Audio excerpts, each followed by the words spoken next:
guys. Welcome to episode 2 of Unsuppressed. My name's Kyle. Joining me again today is John and Keagan Edler. You want to go ahead and introduce yourself? Yeah, my name's Keagan Edler. I just recently started a firearms trainings business called Cardinal Tactical. I'm certified to do Missouri CCW, and my Facebook page is at Cardinal Tactical 762. Yeah, Keegan's a awesome Second Amendment guy. I think when we get some classes going on our website, he's going to be specifically concealed carry classes, stuff like that. But cool guy, so we have him on today, getting to know him. So I guess we'll lead off with some gun news. This week, the White House decided to remove their nomination of David Chipman for the AFT. AFT. Which, AFT. is a big win. AFT is what Biden called it in his... Did you see that? No, I missed that. When he was announcing his nomination, yeah, he called it the AFT about 4 times. It wasn't one slip up; he did it 3 or 4 times. So Damn it, Joe. yeah, I've been meaning to make some shirts that, like some blue shirts with yellow letters that say AFT. But I actually saw someone with a hat the other day. There was someone with a hat that said AFT Already? Yeah, I was like, nice. But yeah, he was. They couldn't even get Democrats on board. Like their reason, they were all pissed off. Said Republicans were blocking it and they couldn't get them on. But there were a lot of centrists and even moderate Democrats that he was too much.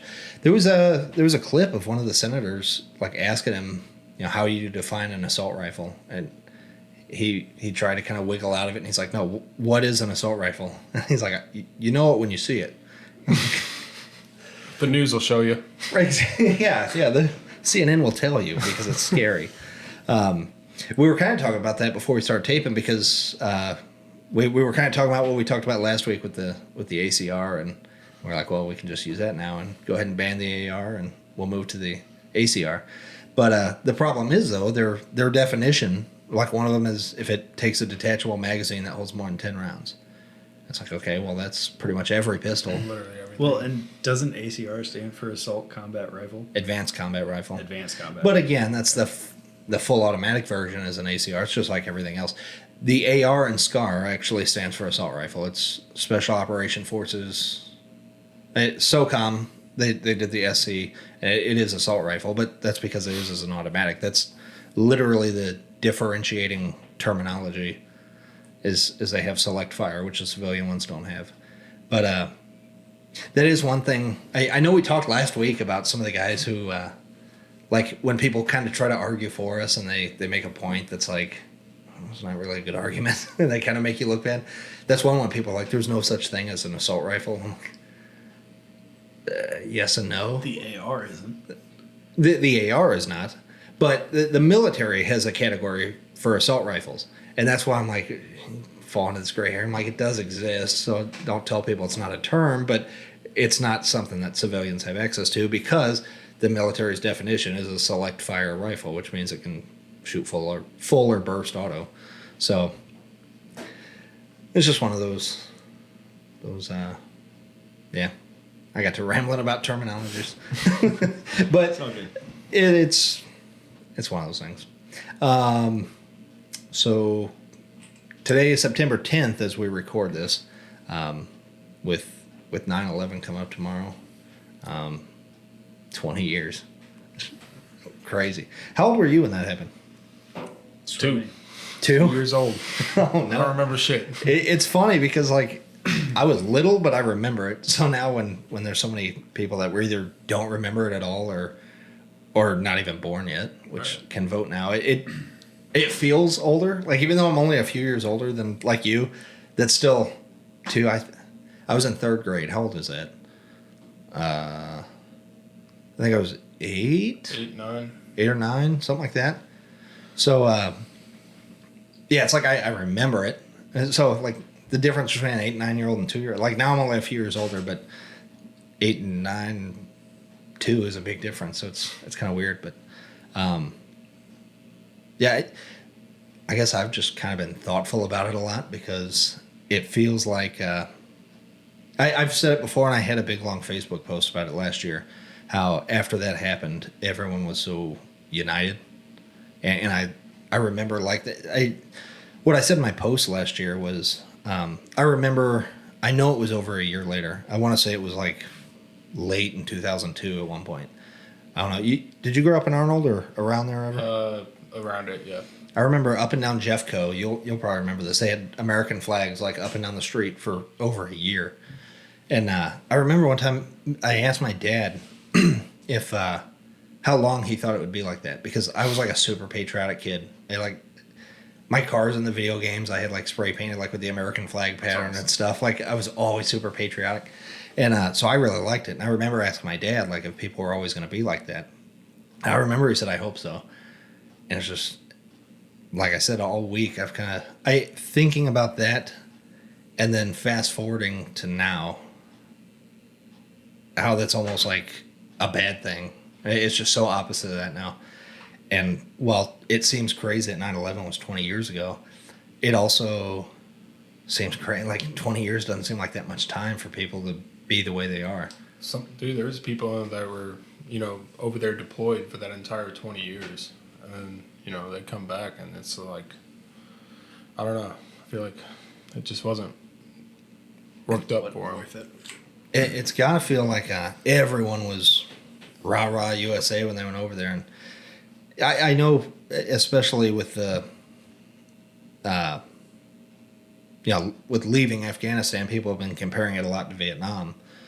And I guess it's different in the sense that at the start of Vietnam, people really, that was kind of unpopular from the get-go.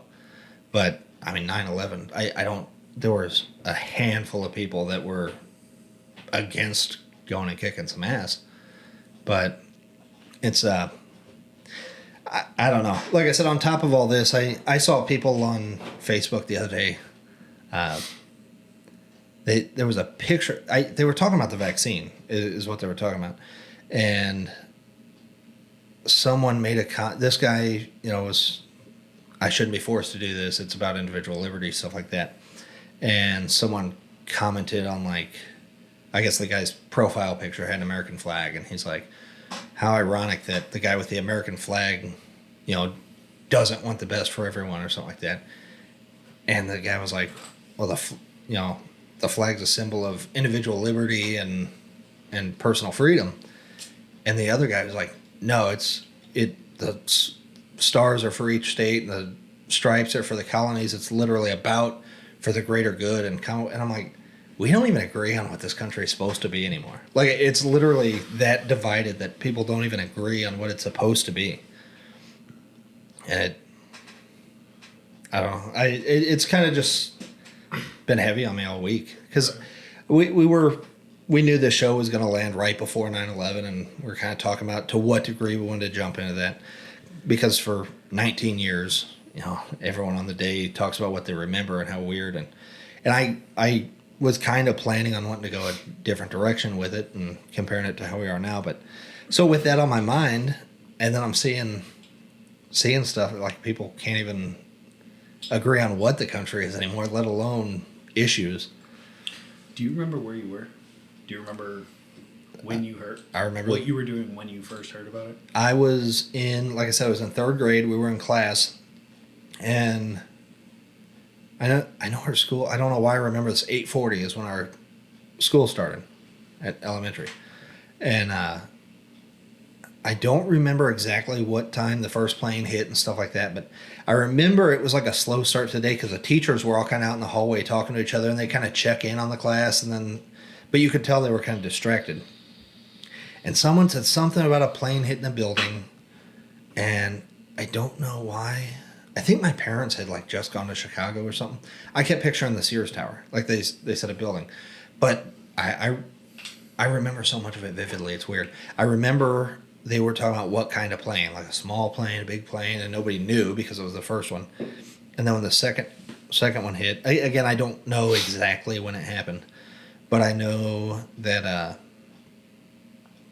I know they started talking. A second one happened, and I guess obviously you don't expect anyone to know what's going on, but I remember they were almost like in denial that someone could have done it on purpose. They're they were talking about, I remember, and it's something I've never heard since. I heard it that day, and ever since, I guess because someone claimed responsibility for it, but they were talking about one of the towers had the real big signal on top, and they're like, could that have been messing with radios and almost like drawing planes to it or something? Like they were just finding every excuse possible for what could have happened. And then I don't remember most of the rest of the day at school. I just remember the teachers were super distracted, like nothing got done. And then when I got home, my parents had the TV on, and that was all night just watching it. And I don't remember. I think they were kind of trying to keep me off of it a little bit because it was kind of disturbing. But I know my dad at the time was still a state trooper, and he was still working from where we came from up north, but like we had moved into our new house where we were, because we moved there the summer of 2001. And I remember he said he came home and like walked in, turned on the news, and watched the second plane hit. Like he'd turn it on and was like, whoa, what's going on? I watched the second one hit. And yeah, that's about all. I mean, it sounds stupid. I remember the bits and pieces of afterwards, like all the searching and cleanup and stuff. And then I remember when we're going to kick some ass. I mean, that was by November they were over there. I mean, they wasted no time.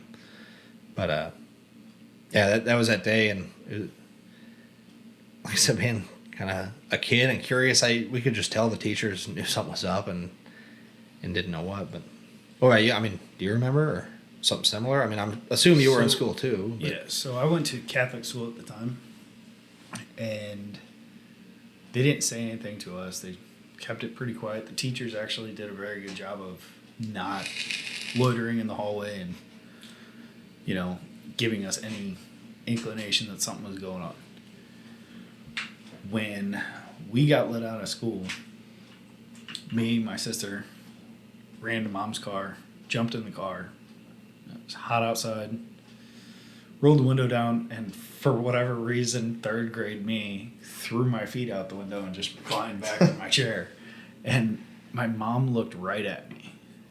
She looked me dead in the eyes and goes, "Get your feet in the damn car. The country's under attack." And in my head, I still remember it clear as day. I went, yes, because whoever's attacking the nation is going to aim right at my feet. Like, my feet are their sole target. So always a smart ass. So I just feel like people were so always confused and didn't even know like what to think. So I mean, I Right. feel like a lot of people were acting like kind of like that with like what your mom was doing. Because I mean, who knew what was going to happen next? Or Right. Like, if that was the only thing that was going to happen, or Especially Twitter, especially picturing an age like before Twitter. Like, I mean, you can't just log on and see what's Right. going on. Exactly. So, I mean, and actually, you saying that did remind me, like I said, the bits and pieces of like the months after. I remember everyone on edge about everything. I went to the Arch, Busch Stadium, like everything. It's so stupid, but at 9 years old, I remember it was like every plane that flew over, it was kind of like, they're not coming. It's like crazy. I mean, it was just paranoia almost that it was going to. And of course, not like, I mean, I think now I wouldn't think it would be the exact same thing, but as a kid, it's like every airplane was like, because at Bush they're flying over kind of low Right. and stuff, and then I remember we went to the Muni at one point, and I was with one of my aunts, and I remember she was like, "Oh, careful, they're gonna crash into us." I was like, "What the fuck?" But yeah, I actually forgot that part too. Yeah, the paranoia afterwards, because no one knew what the hell was going on. And you can imagine for the rest of that week, everything was. I mean, it's like, is that it? Year. Well, I mean, Yeah. And that's one of the things right now with us leaving. I know I'm on edge because I'm like, okay, we're not over there fighting. They're not occupied with us. Are they going to plan something for the 20th anniversary? Like, do we need to be on high alert right now? So every day, where I work is directly under one of the flight patterns that lands for the airport. Mm-hmm. So we get low jets all day. And I recently, just within the past, since we left Afghanistan, my head has gone, is that one actually going to the airport, or does it have another target? What's I mean, I guess you could say good. I think it would take some time for them to get to the point where they could orchestrate something. Because I mean, when they did their reports and stuff like that, I mean, they were planning something like 9/11 back in 98, 97, 98, I think. For sure by 99. Wasn't there a bombing or something before 9/11? Yeah, I think it was 93. They blew up a van Yeah. in the parking garage below Tower 1. Was that Al Qaeda? That was I thought so. that was Okay. Al Qaeda's first attack. Okay, I couldn't. I knew there was a bombing, but kind of like the Oklahoma City bombing, I didn't know if it was like an unrelated thing. But that's one of those. They targeted the same building twice, and it wasn't like they targeted the Empire State Building, the most iconic Right. building in New York City. They went after the World Trade Center. That makes me kind of wonder: was it an attack on our country, or was it an attack on the global trade market? I think it was. Like I said, as a patriotic person by nature, I was borderline obsessed with this for years too. Like, not in a. I mean, that sounds kind of creepy, but it was something I was really interested in. Let me fix what I said. It happened here. It was definitely an attack on us. Right. But were we the sole target, or was it just the World Trade Centers in New York City were going after the global market? Was that the... I think it was a way to symbolically attack the West in general while attacking the United States. You know what I mean? Like, we can attack them, but it kind of sent the bigger message of the West and free trade and stuff like that. I think. It just had a lot of people in it. And it was That's kind of what I was Yeah, thinking. and I knew that's where all the people were. and it was, I mean, it's weird. We've been like rewatching Friends recently. And before that, like every little like sequence shot when they're changing, I mean, it was a iconic building. I mean, yeah, like you said, it wasn't as time, Well, that was just the old, but- Manhattan skyline. right, Probably one of the most iconic skylines in the world. for sure. But I don't do you know. think New York City, did anybody ever think, oh, the World Trade Center? Or did they go, think Chrysler Building, Empire State Building, all the other ones? Yeah, I don't know if it was, what went into picking that target. The Pentagon, obviously. That was why I do think it had something to do with kind of sending a message, aside from, obviously, the death, was free trade. The Pentagon was kind of the military, and the one that went down, 93, was that for sure headed to the White House? I know that's something they talked about, or the Capitol building or something. They crashed in the field, didn't they? Yeah, the passengers took that one down in the field, but I think that's the thing. I don't know for sure where it was headed because Right. how can you know? But I think they decided that was probably headed to either the White House or the Capitol building. I don't remember which one. So Could you imagine that? I mean, not like 9/11 wasn't bad enough as it is, but I can you have- imagine something like the White House getting hit by a I have a plane? theory, but I don't know. I don't know if you want me to say it. You can say whatever you want. It's unsuppressed, baby. But I don't want to dive in on 9/11 conspiracy theories as the 20th anniversary. But speak your mind, though. This is the only one that I kind of see that there could be some truth in, because I could see the military thinking this way. The Pentagon had been attacked. The World Trade Center had been attacked twice. Flight 93 was the only flight that hadn't been grounded yet. They told them Still to in the head air. to the ground. They were the only one left in the air. I'm not entirely convinced that wasn't shot down. shot down. I've heard a lot of people say that, and like you said, I don't think that's diving too deep into conspiracies. And I don't want to take anything away from the passengers. Maybe they did fight back. Maybe the plane still crashed. But the story that came with that, they took the plane back. So were they adding some feel good?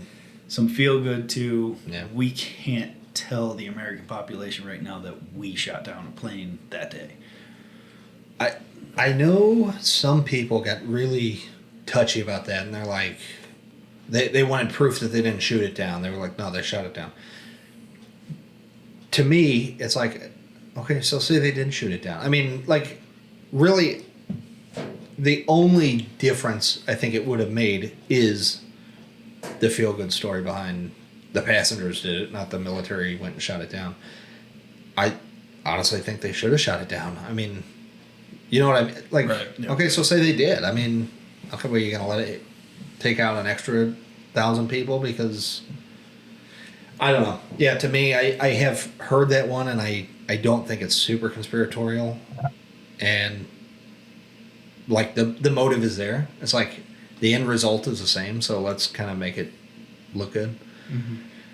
Whether that really happened, I don't know. I know the passengers fought back because there's like the phone calls of them like, Dude, those are so sad. it's chilling. Like people call and they're like, the most screwed up thing about them is like there's recordings from the 2 planes that hit the towers, and yeah, the hijackers were telling you, we're going back, stay in your seat, you're gonna be fine.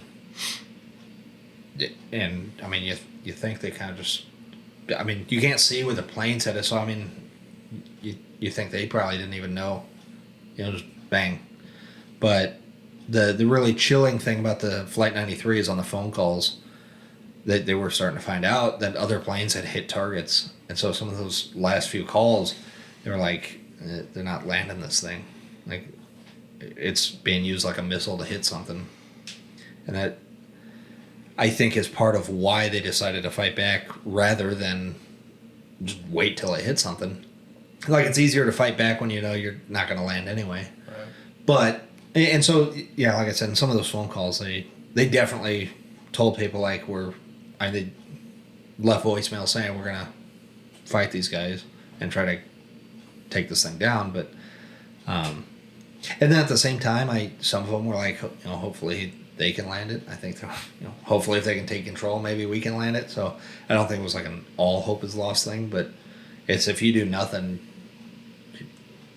you're done. Right. So I wasn't really remembering too much about it. Did they have weapons when they hijacked the plane? box cutters, Box little cutters? razor blade knives, which were allowed at the time. I don't know if they were allowed or if they were just maybe because security was lax, they were easier to sneak. But yeah, they just used like little box cutter knives. And I mean, even cockpits were not as. Yeah, And they used to leave the doors open. Sometimes they had a curtain. Like on smaller planes, it was a curtain up front. That's crazy. Yeah, it's weird to think. Now they've got locking doors. Now it's like they go into a safe. Yeah. Yeah, I don't think I ever flew before 9/11, but I mean, even like in videos and movies, it was like it used to be, they'd pull the curtain shut and go sit in the seat. Like it wasn't a thought to keep them super secure up there. But yeah. So like I said, going from that to where we are now is, I really I don't know where it leads to. And that's, I've talked about with some friends. I don't know if in the group chats with you guys, but we've talked before about like, is there anything at this point that could get people back to that? And if there was, would it be a slow long-term thing? Like, we all start going crazy. So if we can kind of steer the ship back little by little over the next 20 years, get it back right. Or, is there any big event that could possibly get people to get along? And I've said that, and it is an extremely hard thing to talk about. I'm gonna say what I've said, and this comes out so terrible, and I don't mean it the way that it actually comes out. We need another 9/11, not an attack on U.S. soil. We need another big event that draws us together and goes, hey, differences aside, we're both Americans, and we come together, just all of us together. That's what we need. And how we're ever going to get there without another big event like that, I don't think it's possible. And I'm not saying that we need a freaking attack like that. I know what you're saying. The first sentence always makes sense. Let's crack this open real quick. Oh, yeah. We got our Rebel Kentucky Straight bourbon going today. You want a glass? I'll try it. Okay. We'll go little. People are driving home, but we'll No, I know what you mean. Like I said, that first sentence is always kind of a hurdle. But Yeah. my problem with it is I don't think anything could really do that. I mean, just an example. So screw the producer. You want a glass? Ty's behind the camera today. We didn't even. We need to come back to this topic. We need to come back to this topic. But no, our look should be a little better from episode 1. Don't know that's going to look like this every time, but we're kind of doing a trial run. We've talked about it on here before. Our plan is kind of move to a more permanent studio, a little more professional look, but we're in here in the meantime. But Ty, our producer's in here today, making us look nice. So yes, of course, to Ty. There you go, buddy. Thanks, sir.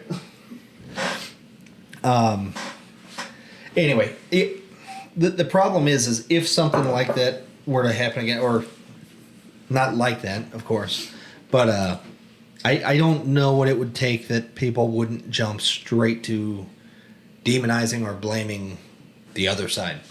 That's the problem. Everybody's so divided. Can't, like, even on topics like that, like, you can't even come to a conclusion.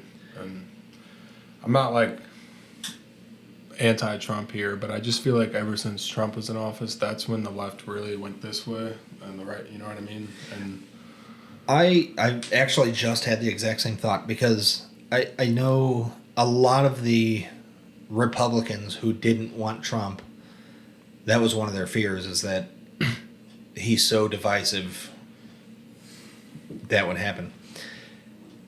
I'm like you. I'm not anti-Trump. right.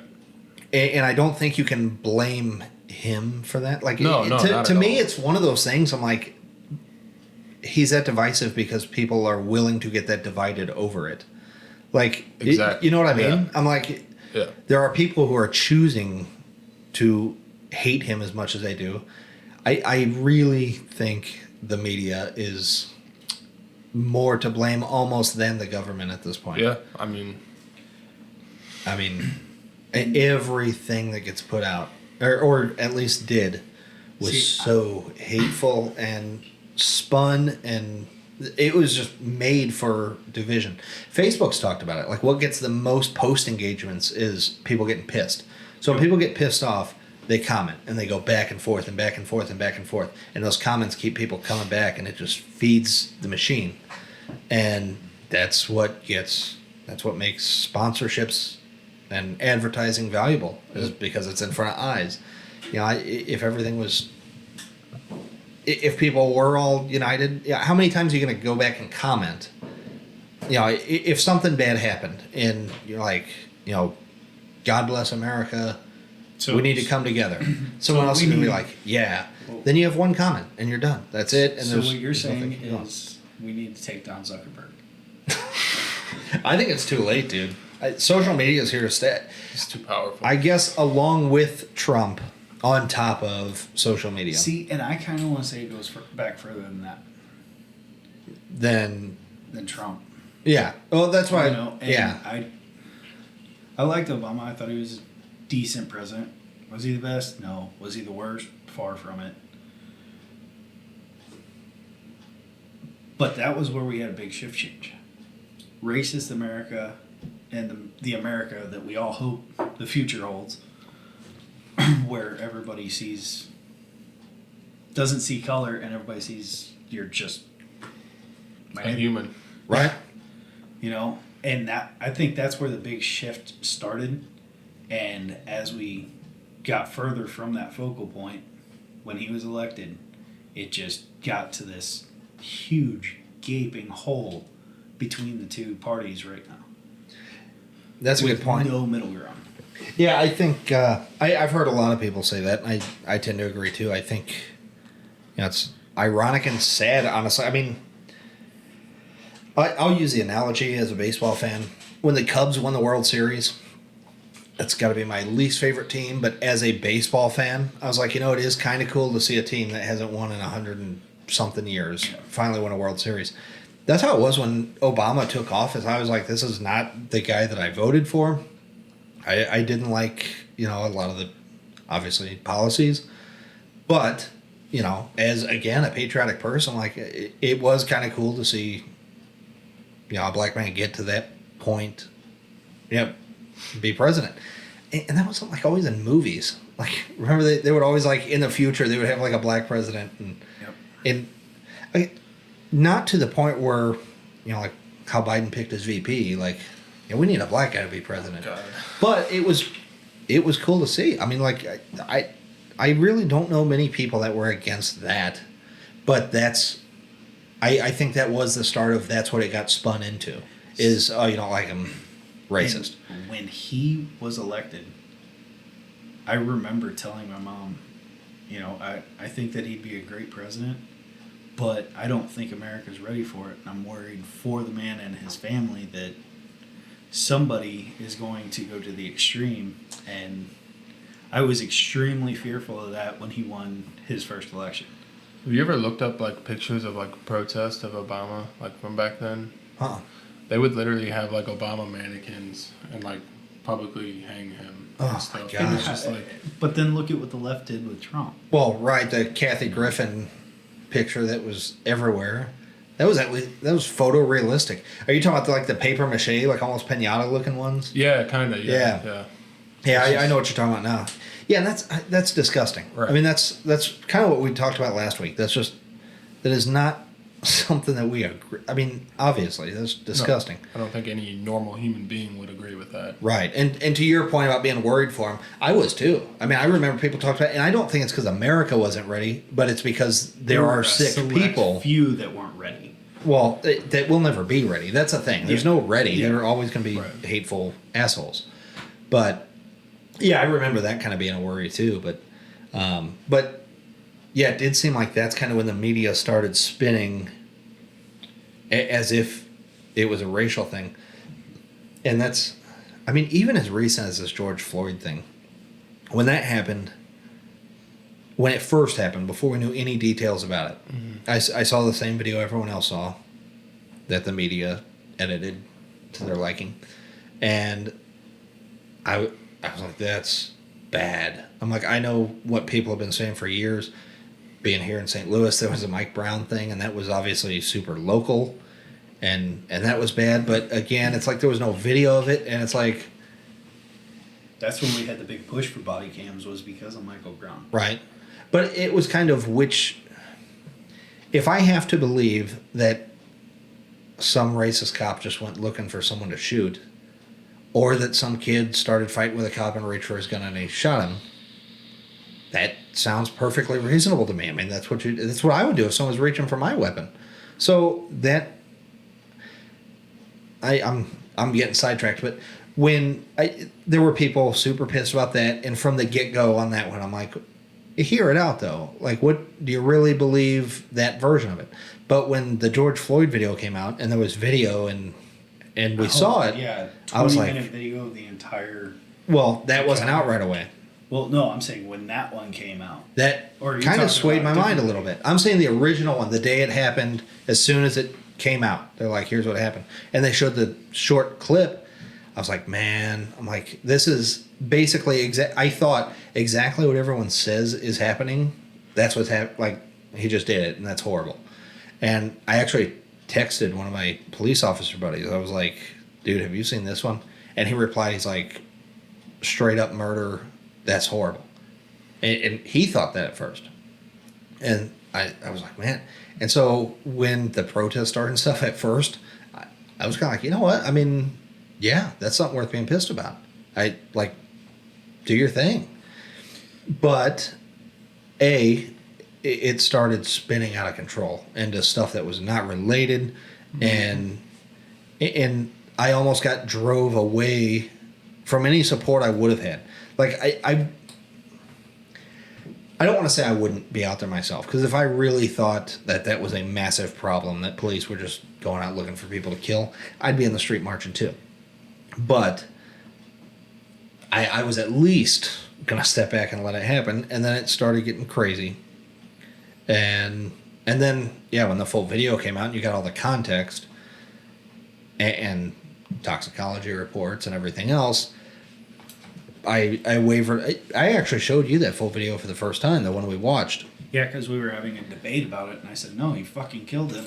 And you went, We watched watch this video. Have you ever seen that whole thing? The full 20-minute? Bits and pieces, yeah. I haven't watched like the entire beginning to end. It at He least... was tripping out hard Yeah. and completely refusing to get into the cop car.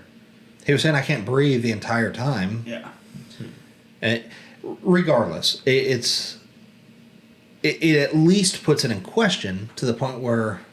And even before that, like I said, now you're burning down every building in sight, and what is this solving? And it just spins out of control.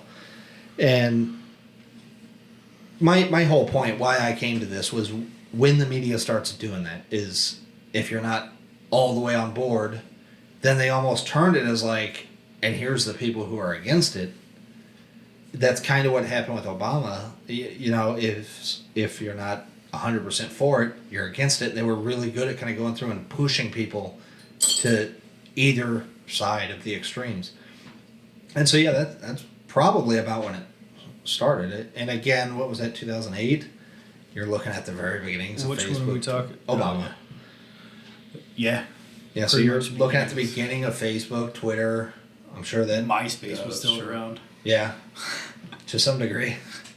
So I'm sure that didn't help it. I mean, that just exacerbated the problem. But and really, like I said, like the pay-per-click advertising and stuff like that. I mean, it's about, and that if someone clicks on the link, if you have a crazy, edgy headline, people jump on it.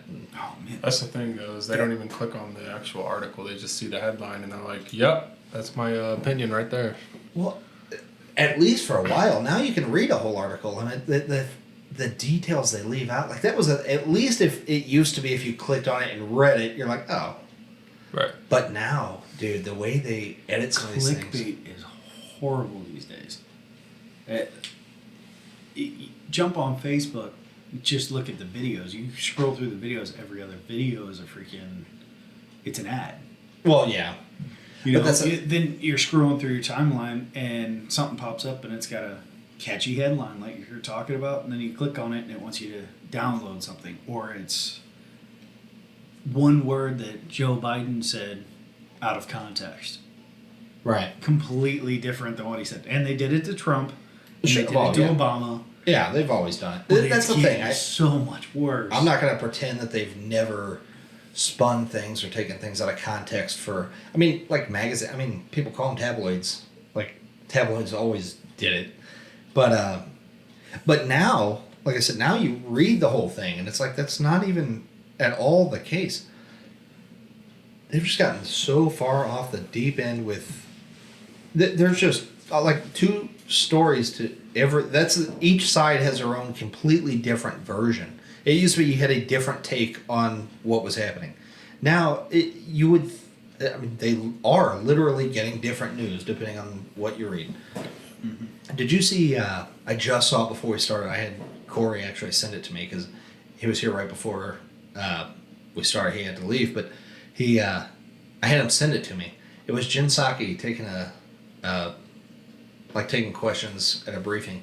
And did you hear about the new, like, if you have 100 employees or over? Yeah, dude, don't even get me started. God. Joe Biden just announced that any company with over 100 employees has to mandate vaccines or weekly testing. Yeah. So that's where people are arguing about the flag that I was talking about earlier. But, yeah, so it was Jen Psaki at a briefing, and the caption on Twitter, like what they put, was like in quotes. The reporter said, if you work for a company with over 100 employees, you have to get a vaccine or weekly testing. But people coming over the southern border, no test, no vaccine, nothing. Why? And then it had her, in quotes, it said correct. And then that was it. And I'm like, is there video? Because I'm like, that has to be, she said correct, and that's because, like one of those, like, it's continued and you stopped it. He pulled up the video. He asked the question. Employees who work for a company with 100 employees or more have to get either vaccine or tested weekly. People coming across the southern border require neither. Why? She goes, correct. You over there. She just went to the next question. I was like, well, you can't take that out of context. No. She correct. And just to the next person, like, don't even bug me with that question. Hang on. It could have been one of those, you're asking the right question and I don't have the answer. And her way of not calling out and saying, I don't know. Well, for one, if that was the case, her job is to know. Like, that is literally your only job, to answer questions for the White House. Look at how many of the White House press secretaries haven't known what the hell was going on. Right. Kayla McKinney was a badass. She had her binder. But and if that was the case, I understand wanting to divert off that. The cattiness with the way she went to the next person. It was just so like, F your question, next person. It was like, It's kind of like how Kamala Harris, every time she gets asked a controversial question, she just starts laughing. It's like, what? Where's the answer? See, this is one, I haven't seen the video. A couple of guys that I work with have told me about it multiple times. It's one of those, I don't want to watch it because if they're telling the truth, it will piss me off beyond all recognition. Is it the watch? Yes. It every casket that passed by him, he stared at his watch. All 13. Did his hand ever go over his heart or to a salute? Yes. He had his hand over his heart at one point. I want to back up, and this has something to do with what you're talking about. I try really hard to not be like the sensational, no, he was looking at his watch, he couldn't wait to get it. Like, I really don't want to sensationalize what happened. So it sounds like that's probably what someone was doing. But it was bad. So he's on video. I only saw him do it one point. They looped it a couple times. Not trying to make it look like he was doing it over and over. Just there was one point, as in, are you serious right now? Like, yeah. They kind of zoom in and then slow motion. You really did that? Did you really do that? So I don't know the procedure or how the what's the word I'm looking for? I don't know how it's supposed to be done, but it looked like each casket he put his hand over his heart. Some people saluted. They'd put the casket on the plane. They would kind of relax. They'd come get the next one. As they picked it up, everyone did it again. And there was one part, it showed him, they picked it up. He had his hand over his heart. And when they kind of took it down, he looked down, looked at his watch, and kind of played it off. And so I only saw him do it the one time. Like I said, it replayed a couple times. I saw him do it the once. But I read a letter I guess it was, and they called it like an open letter. It was like a Facebook post, but this lady was like, it was to Joe Biden, but posted on her Facebook page. It was a mother of one of the soldiers. And is that the mother that he had the conversation with, and he kept trying to compare it to when he lost his son? And she kept diverting? Yeah. I heard about in that post, she said, I watched you do it at least half a dozen times. So, I only saw it once on video, but I don't know how much the camera was on him solid. Like, are they going to, even on the podcast, our guy Ty here's switching cameras around. They probably had one camera on him the entire time. And if you cut to Kyle's camera, I'm still pointing at my camera. Right. So, if they had a camera on him, do you really think they're going to show that? Of course not. But I saw him do it once, but she said she watched him do it over and over. I guess supposedly his reason for that was, he said it was his son's watch and he was remembering him. I'm like, of course he's going to say that. Exactly. I'm like, what are you going to say? Like, no, I just really wanted to get the hell out of there. Right. Even if that's something like, if you're going to fidget with it or something, that's one thing. But to sit there and check the time and go back, wasn't there a mom that got banned off Instagram because she posted this long post about her son, but she was roasting Biden the whole time? That might have been Is it the same one? It could have been the same one. I know that they revoked their decision and stuff, but I know it she did get banned off Instagram at one point because I know she was probably saying some harsh stuff about Biden, but how can you blame him? Well, it probably was that one because she let him have it. I read the whole thing. I was like, She was leaning in. I just which, yeah, like you said, I mean, how can you blame her? how he turned it around and made it about him. Mm-hmm. That was the biggest problem, I thought. And when they brought that boy home for Winsville, I was gonna drive up there and pay my respects and all that. By the time I got off work and tried to fight traffic, there's no way in hell I was gonna get up there. There was so many people there. Yeah, I saw videos. Because the second I got in the car, I started heading that way. I turned on the radio and they said, "Don't go anywhere near there. If you're gonna try to, go out Page and cut off, further down. Don't." Yeah, I really, kind of like I said when I don't like to sensationalize things. Even if for my own sanity, I really try not to attribute malice where it could just be stupidity. You know what I mean? Like I don't want to think that Biden was. I mean, if he's checking his watch, he's checking his watch. But I don't like to think that he's doing that because he's like, God, this is so stupid. I want to get out of here. Like. Again, if you were thinking of your son, you gotta think about how that's gonna look. But and I'm with you. If that's what it was, I could understand messing with the clasp. right, Rubbing the face, doing playing with the watch. I could understand that. To look at it after everybody, that's like you're taking all of these families' losses and making it about you. and that's what reminded me when he was supposedly talking to the mom and like trying to. I know how you feel. I lost my son, and she said, you're making it about you. I can understand. I mean, someone who's really never had to actually interact with anyone who doesn't care who you are. For 50 years he's been a politician. So everyone who talks to him is kind of kissing his ass to some degree or another. And so when you get a mom in that situation who just doesn't care, like, I don't care who you are, I can understand, you're not, they're not trained to be people, but I can understand thinking that you're saying the right thing or trying to sympathize and just it's not landing. She don't want to hear it.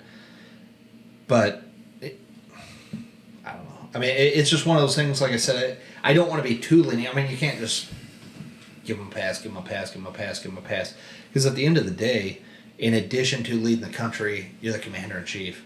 Mm-hmm. And in my opinion, I think that's the worst part about those 13 who were killed is that that seems super unnecessary. They shouldn't have been in a position where that could have happened because of how things unraveled, how it was carried out. And so, I saw some people, this is how, I almost don't even want to get into it because it was earlier when I was talking about people disagreeing about the country and how hateful people are now. But I mean, there's some people who I saw put like, now conservatives want to get all worked up about 13. They don't care about the thousands who have died over there. It's not conservative. It's not just conservatives. I know, but it's like on the one hand, I'm aware that even if you're trying to use the point, like, look, thousands have died.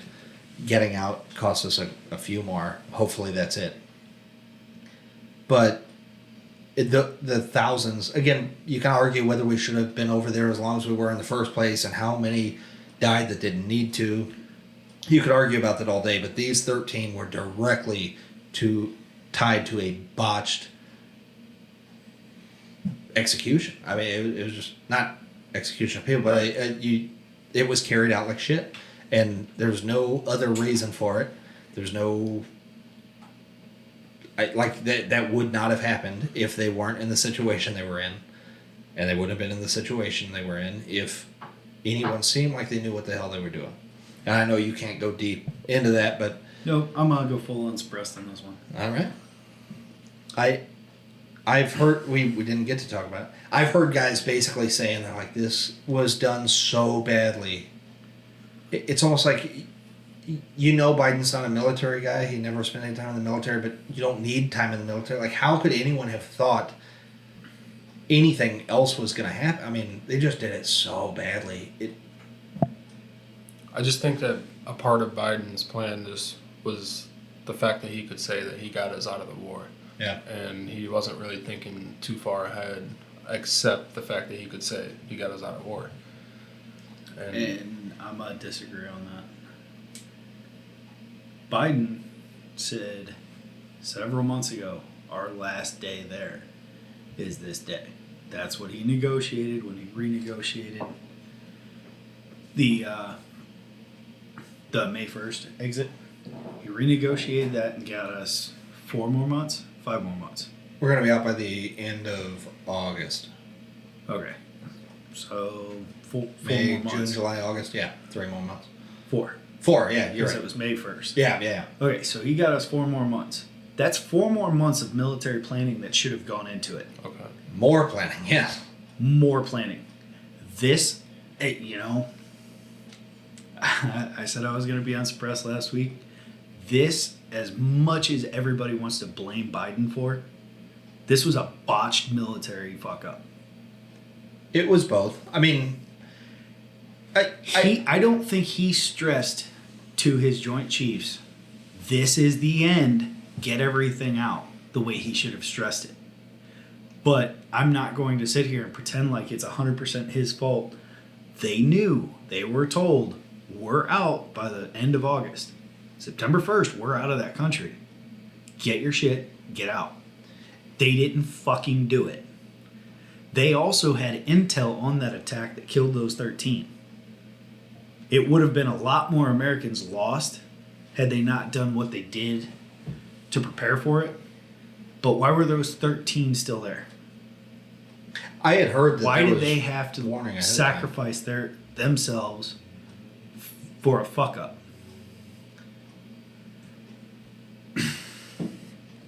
I know.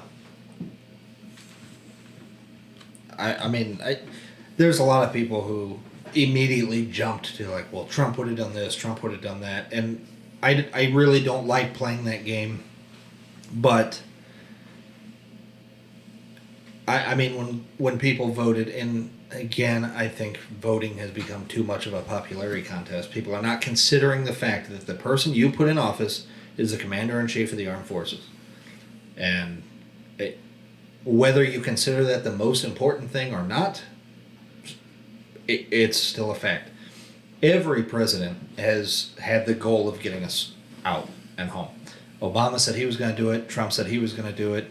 Biden campaigned on saying he was going to do it. I think it's one of the only things that Trump and Biden agreed on when they were talking is how to get out of there. And the way that I look at it, Biden, as much as everybody wants to say he fucked up, and I'll admit some of the things that he's changed that Trump put in place were fuck ups. The tariffs and all that on importing, that should have stayed in place. But one of the first things he did in his first year, hadn't even been president 8 months yet, we're already out. We're already home. Who? Biden? Biden. Since Biden took office, we're already back. And So you can't. before you could see, before it was as fucked up as it was, again, this was one of the things I was almost defending him on. I was like, you know what? I was like, there's going to be some growing pains. You know, a lot of people are, we can't leave that quick. And it's like, what do you mean that quick? It's been 20 years.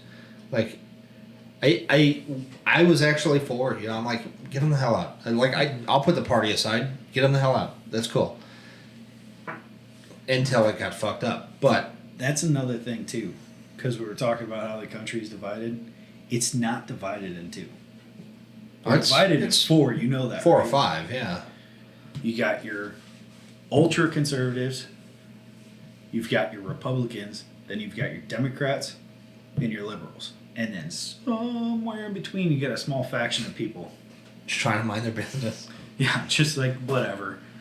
I think to your point, how you said like Biden wanted his stamp on it, I've seen some military people basically say that Trump had an earlier date, but he had all these things organized. Like, we're going to be out by this date. we're going to do this, we're going to do this, and kind of had it organized. And supposedly Biden did kind of scrap a lot of that, push the date back, and that was pretty much it. Like, didn't replace the old plans. And that was, they were like, he wanted his stamp on it. He wanted it to be his plan, not Trump's plan. Which, of course, I mean, the vaccine now is Biden's vaccine, even though he had it before he took office. Yeah, he's the one who got the vaccine out. Whatever. But I heard a lot of people, yeah, he basically wanted his stamp on it, but didn't do any of the legwork to, like you said,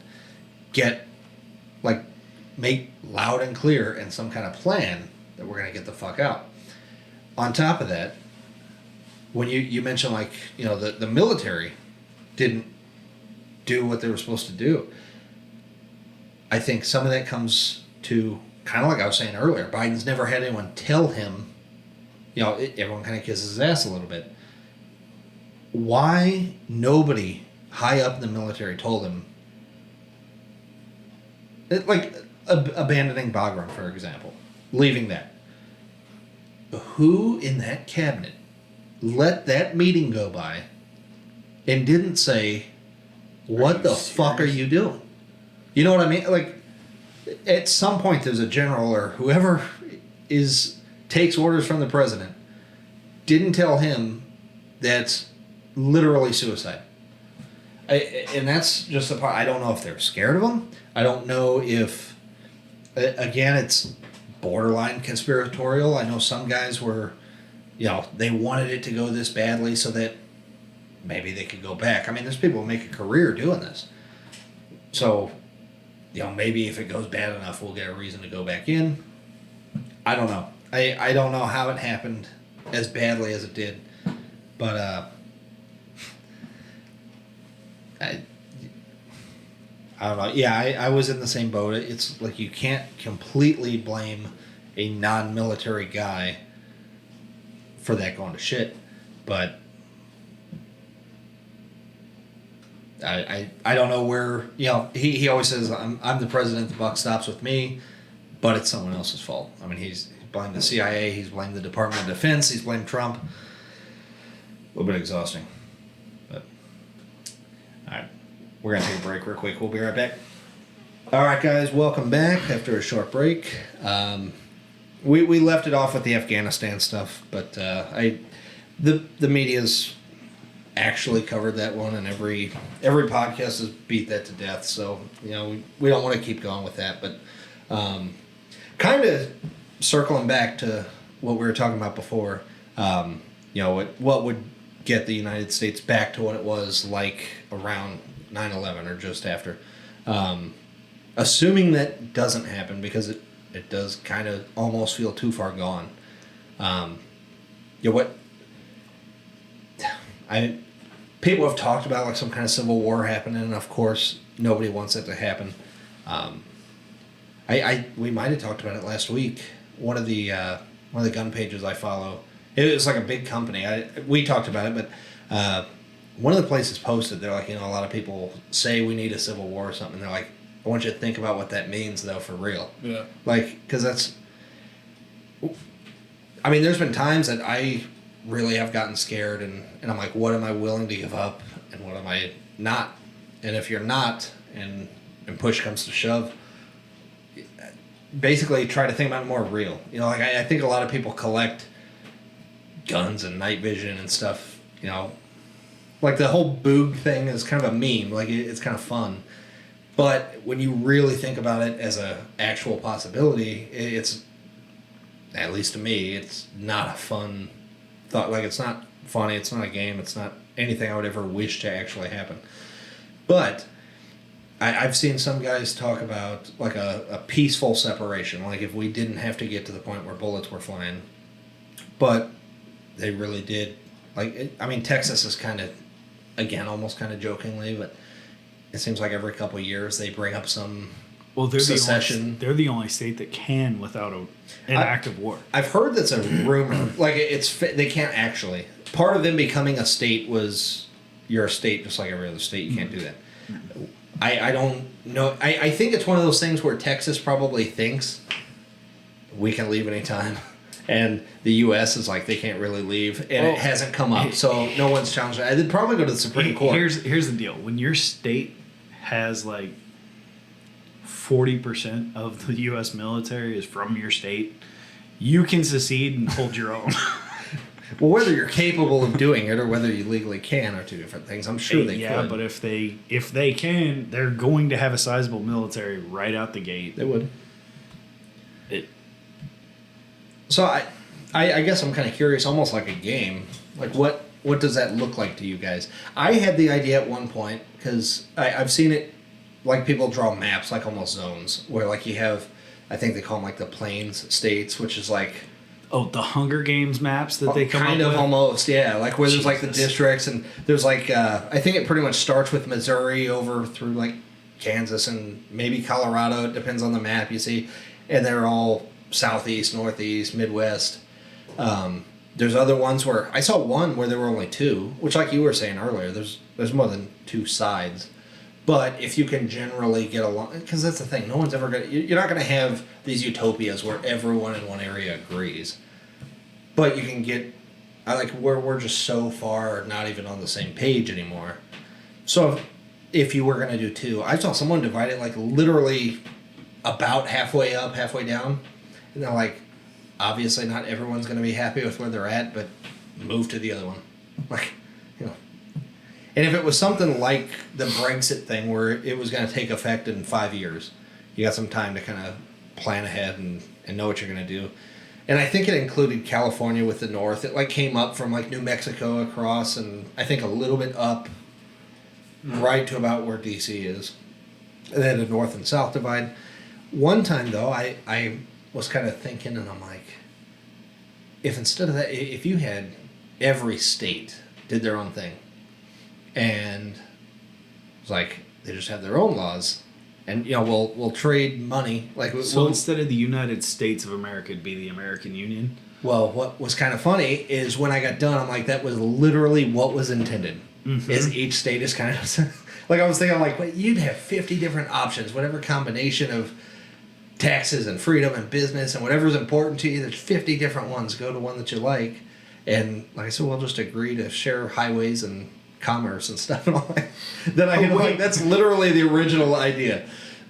And so that does seem like the easiest thing is just to have some kind of decentralization of sorts to where you just scale back the federal government, which to me is obviously the most peaceful, the most sensical solution because you're not really changing anything other than scaling down the scope of the federal government. But I don't know. Where do you want to live? Where do I want to live? I've said I would stay in Missouri if they did that. Oh, absolutely. Yeah. Yeah, I There's a reason I came back here. Yeah, This is home. I know sometimes Corey talks about moving, and he talks about like, yeah, he's talked about like Wyoming or Utah, Montana, something like that with more space. I'm like, that's cool and all, but I'm like, Missouri really. People talk about moving to Texas, and I think that's the only other state I would ever go to is Texas, probably as it is now. But I was like, Missouri's got more, like gun laws, for example. Missouri is way more lenient than Texas is, and not many people realize that. Yeah. I know this isn't Jefferson County, but have you ever checked out Dave Marshak's his campaign page on like his website for Jefferson County? He is probably like the most two-way sheriff I've ever seen. Is that the Jeff County Sheriff? Yes. Oh wow. Is he in office or is he running? Yeah, he's running. Wow. He's in office now, but like he talks about like how he's gonna protect us from like red flag laws and all that kind of stuff. And I don't know, that's pretty cool to see from a sheriff. For sure. I really, like I said, I guess every time I say I try to do this, I try to do that, I do really care about the optics because, like I said, there's a lot of morons who just go off about what they want and it doesn't, like, they kind of just F everything else, I want this. And it's like, you got to think about it at least. So I really try not to just obsess on like 2A stuff. It's like I don't support it the way I do because, well, only because that's what I like. I like it because it's something I am a big believer in. So yeah, it's super cool to see that kind of a priority for somebody because I know a lot of people, they're just like, you won't give up your guns. You know, It's an argument after every mass shooting or something. It's like, oh, just because you have fun with them, you don't want to give them up, even though it's for. I'm like, no, I don't want to. I like them because it's something I'm not willing to give up. Like, I find them very, very important. And the harder that you fight to keep what you have, and the more that you invest in it, the harder it is going to be for them to come, because it's still going to show that people still want these. We can't just go and make 50% of the population criminals. Well, and that's a lot of guys talk about this with like suppressors and stuff. I'm actually curious how you feel about this with your getting into the FFL stuff and the concealed carry classes and all that. I have been super hesitant to get any NFA items. Like to me, like $200 is the tax stamp what you need for a suppressor, short barrel rifle, anything like that. In the grand scheme of things, adding $200 to a rifle build to have a short barrel rifle as opposed to a pistol is not that big a deal. Right. Adding $200, like a suppressor's $1,000. Adding $200 Now, is that per or per. It's not you get one and you're good. It's per item. okay? And I'm not opposed to that cost wise. The biggest scare to me is because it's an NFA item, it gets put on a list, and they document those, that know where they're at, they know where they're supposed to be. And the thing that scares me most is if they ever decide people don't need suppressors, people don't need short barrel rifles, yours is on a list of like where to come find it. Wasn't that like the Ghost Rifles or whatever, that one company, and they seized all their records? They can't did remember the that company to. name. They didn't do it to SB Tactical. Did they? The braces? Or are you talking about? I thought it was like Ghost Guns. Wasn't that the unstamped lower receivers that they were selling? There's a Apollo Grady lowers, like the 80% lowers. They might have done that to some 80% lower company. I just remember hearing like the ATF or something like seized a bunch of their records, and I remember that, but I don't remember exactly. Yeah, I know what you're talking about. It's probably your favorite. but yeah, that's what you're saying. Damn it. Now they know what you bought. So I, honestly, God, I don't have one thing outside the law because I'm not willing to do it, and there's the memes there like always they're like free men don't ask permission, and I'm like, I agree with that, but at the same time I'm not going to go to jail for 10, 15 years over a pistol brace as opposed to a stock. I think it's stupid as hell. When freedom becomes outlaws, only outlaws will be free. I agree with that too. I think it's to the point. I've said this. I know during the election I told you, I'm like, I will not be willing to give up anything that I bought legally. I will not build or buy something that is illegal. But if I obtain something legally, I am not going to be made a criminal over something I already have. Right. I'm not doing that. There needs it whenever that goes into effect. There has to be some sort of grandfather. I don't think they plan for there to be. And if you're going to grandfather it in, it's almost like, what's the point? There are millions. But here's the thing: if they grandfather it in, your daughter, she might not be able to. If you have a son later down the road, he might not be able to. But till you die, you'll have them. Aside from the fact that it's just absurd. I mean, the meme that's been going around now, not to come back to the Afghanistan thing, but they're like the same government that just left Apache helicopters and night vision goggles to the Taliban is obsessed with a piece of plastic on my rifle. So true. Like the angled foregrip as opposed to a vertical foregrip on a pistol. I think I've explained that to you, right? On a pistol? On an AR pistol. So like, yeah, what would be a short barrel rifle, but it's got a pistol brace instead of a stock. I know I've shown you those, and that's laughably stupid too. Actually, I brought props.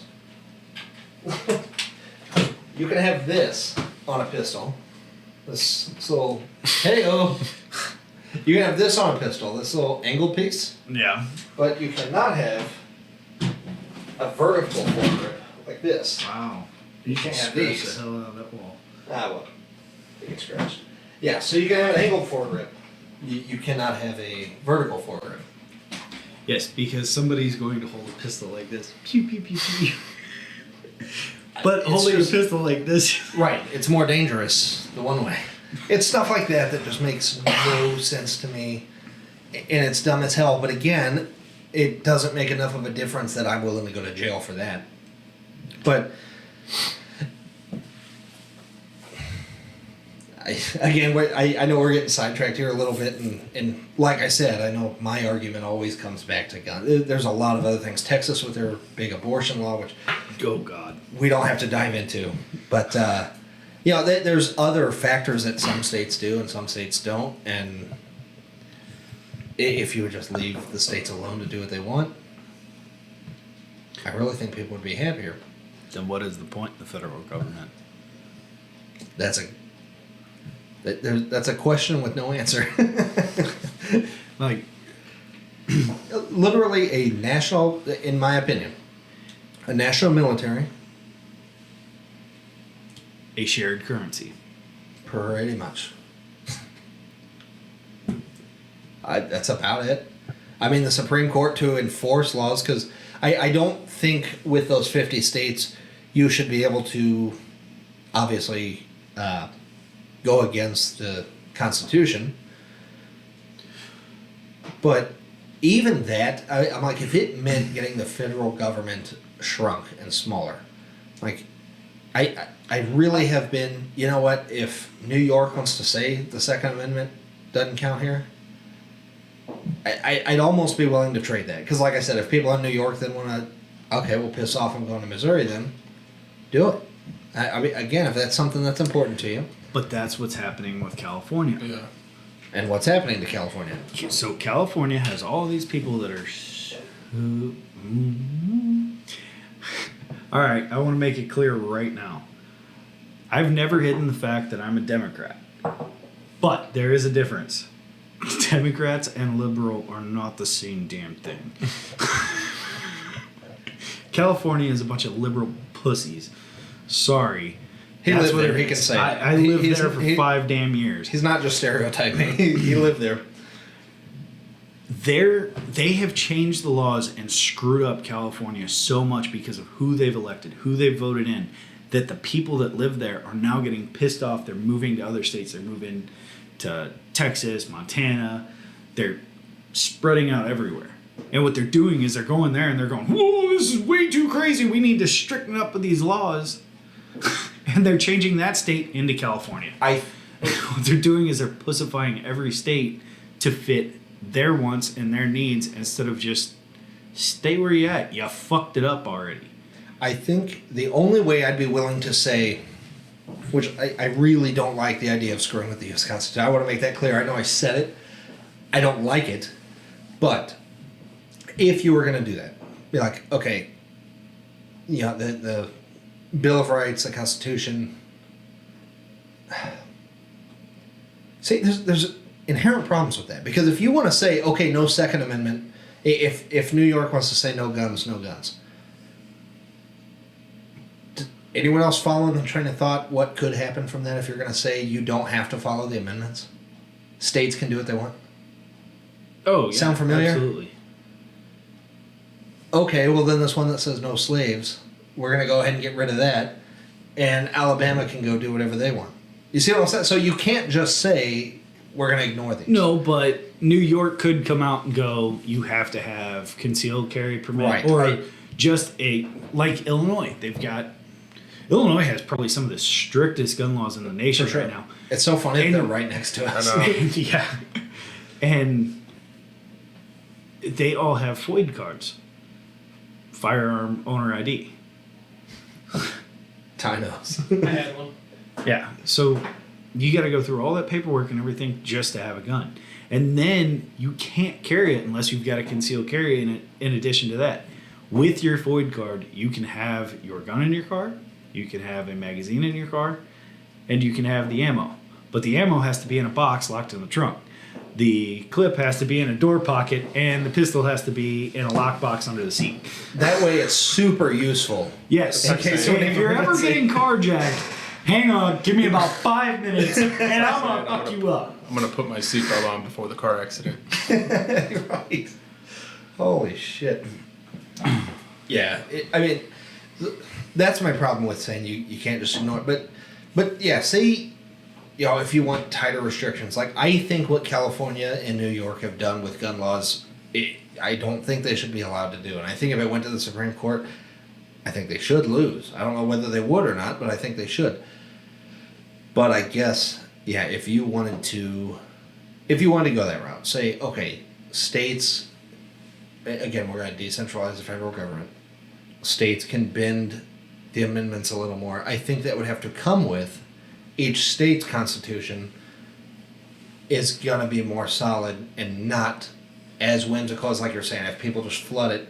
It's like, no. If you're coming to this, basically they have a Bill of Rights that's like what the U.S. Bill of Rights is supposed to be. This does not change. It doesn't matter how you vote. You can pass a new amendment to do it. It takes a 2/3 majority. And you'd like to think, over time, you may see some change. But, like I said, if you got 50 different options, if you want space, go somewhere where there's space. If you want big city and no guns, go up to New York. You don't want guns, move to the UK. I've said it before, and we've recorded a lot of podcasts that didn't get published. And one of them we did about a year ago. I came out the gate pretty early with, if you don't like it, leave. And I was like, I know, again, that sounds like those idiots on Facebook who are like, if you don't like it, get out. But I truly mean all the things that you want. No guns, universal health care, all these things. I'm like, there are a lot of countries that have it. Bernie Sanders spent so much time pointing to all the countries that we should be more like. I'm like, why don't you go there? Right. We're literally supposed to be different than them. And if you like what they're doing better, why don't you go there? And it sounds like if you don't like it, get out. But this planet is big enough that everybody can have a utopia.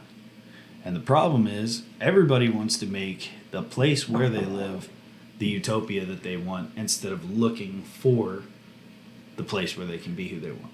The only place that I can be who I want is probably Colombia. Missouri or the country? The country. We're not going to get into that. I don't know what you want to be. And that's why I really did land on Missouri. I'm like, this mask mandate. I don't know if you saw the Missouri governor came out and he's like, absolutely the hell not. Nope. And I knew that was going to happen. The mask mandate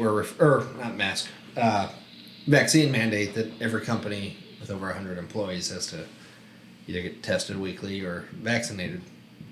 The Missouri governor's like, nope. And I know they've tried stuff before. What they, you might know more about what they call it. It was basically like nullify any federal restrictions on the Second Amendment. Yeah, there was a lot of mixed opinions on that, even from like police departments, because they were saying like how the federal government won't be able to work with them as much on like actual serious crimes and serious cases. Like, that's a problem with it. Well, go ahead. My whole thing about the super lax gun laws that we've got here right now are, you could have a car that's got 3 criminals that are known for armed robbery,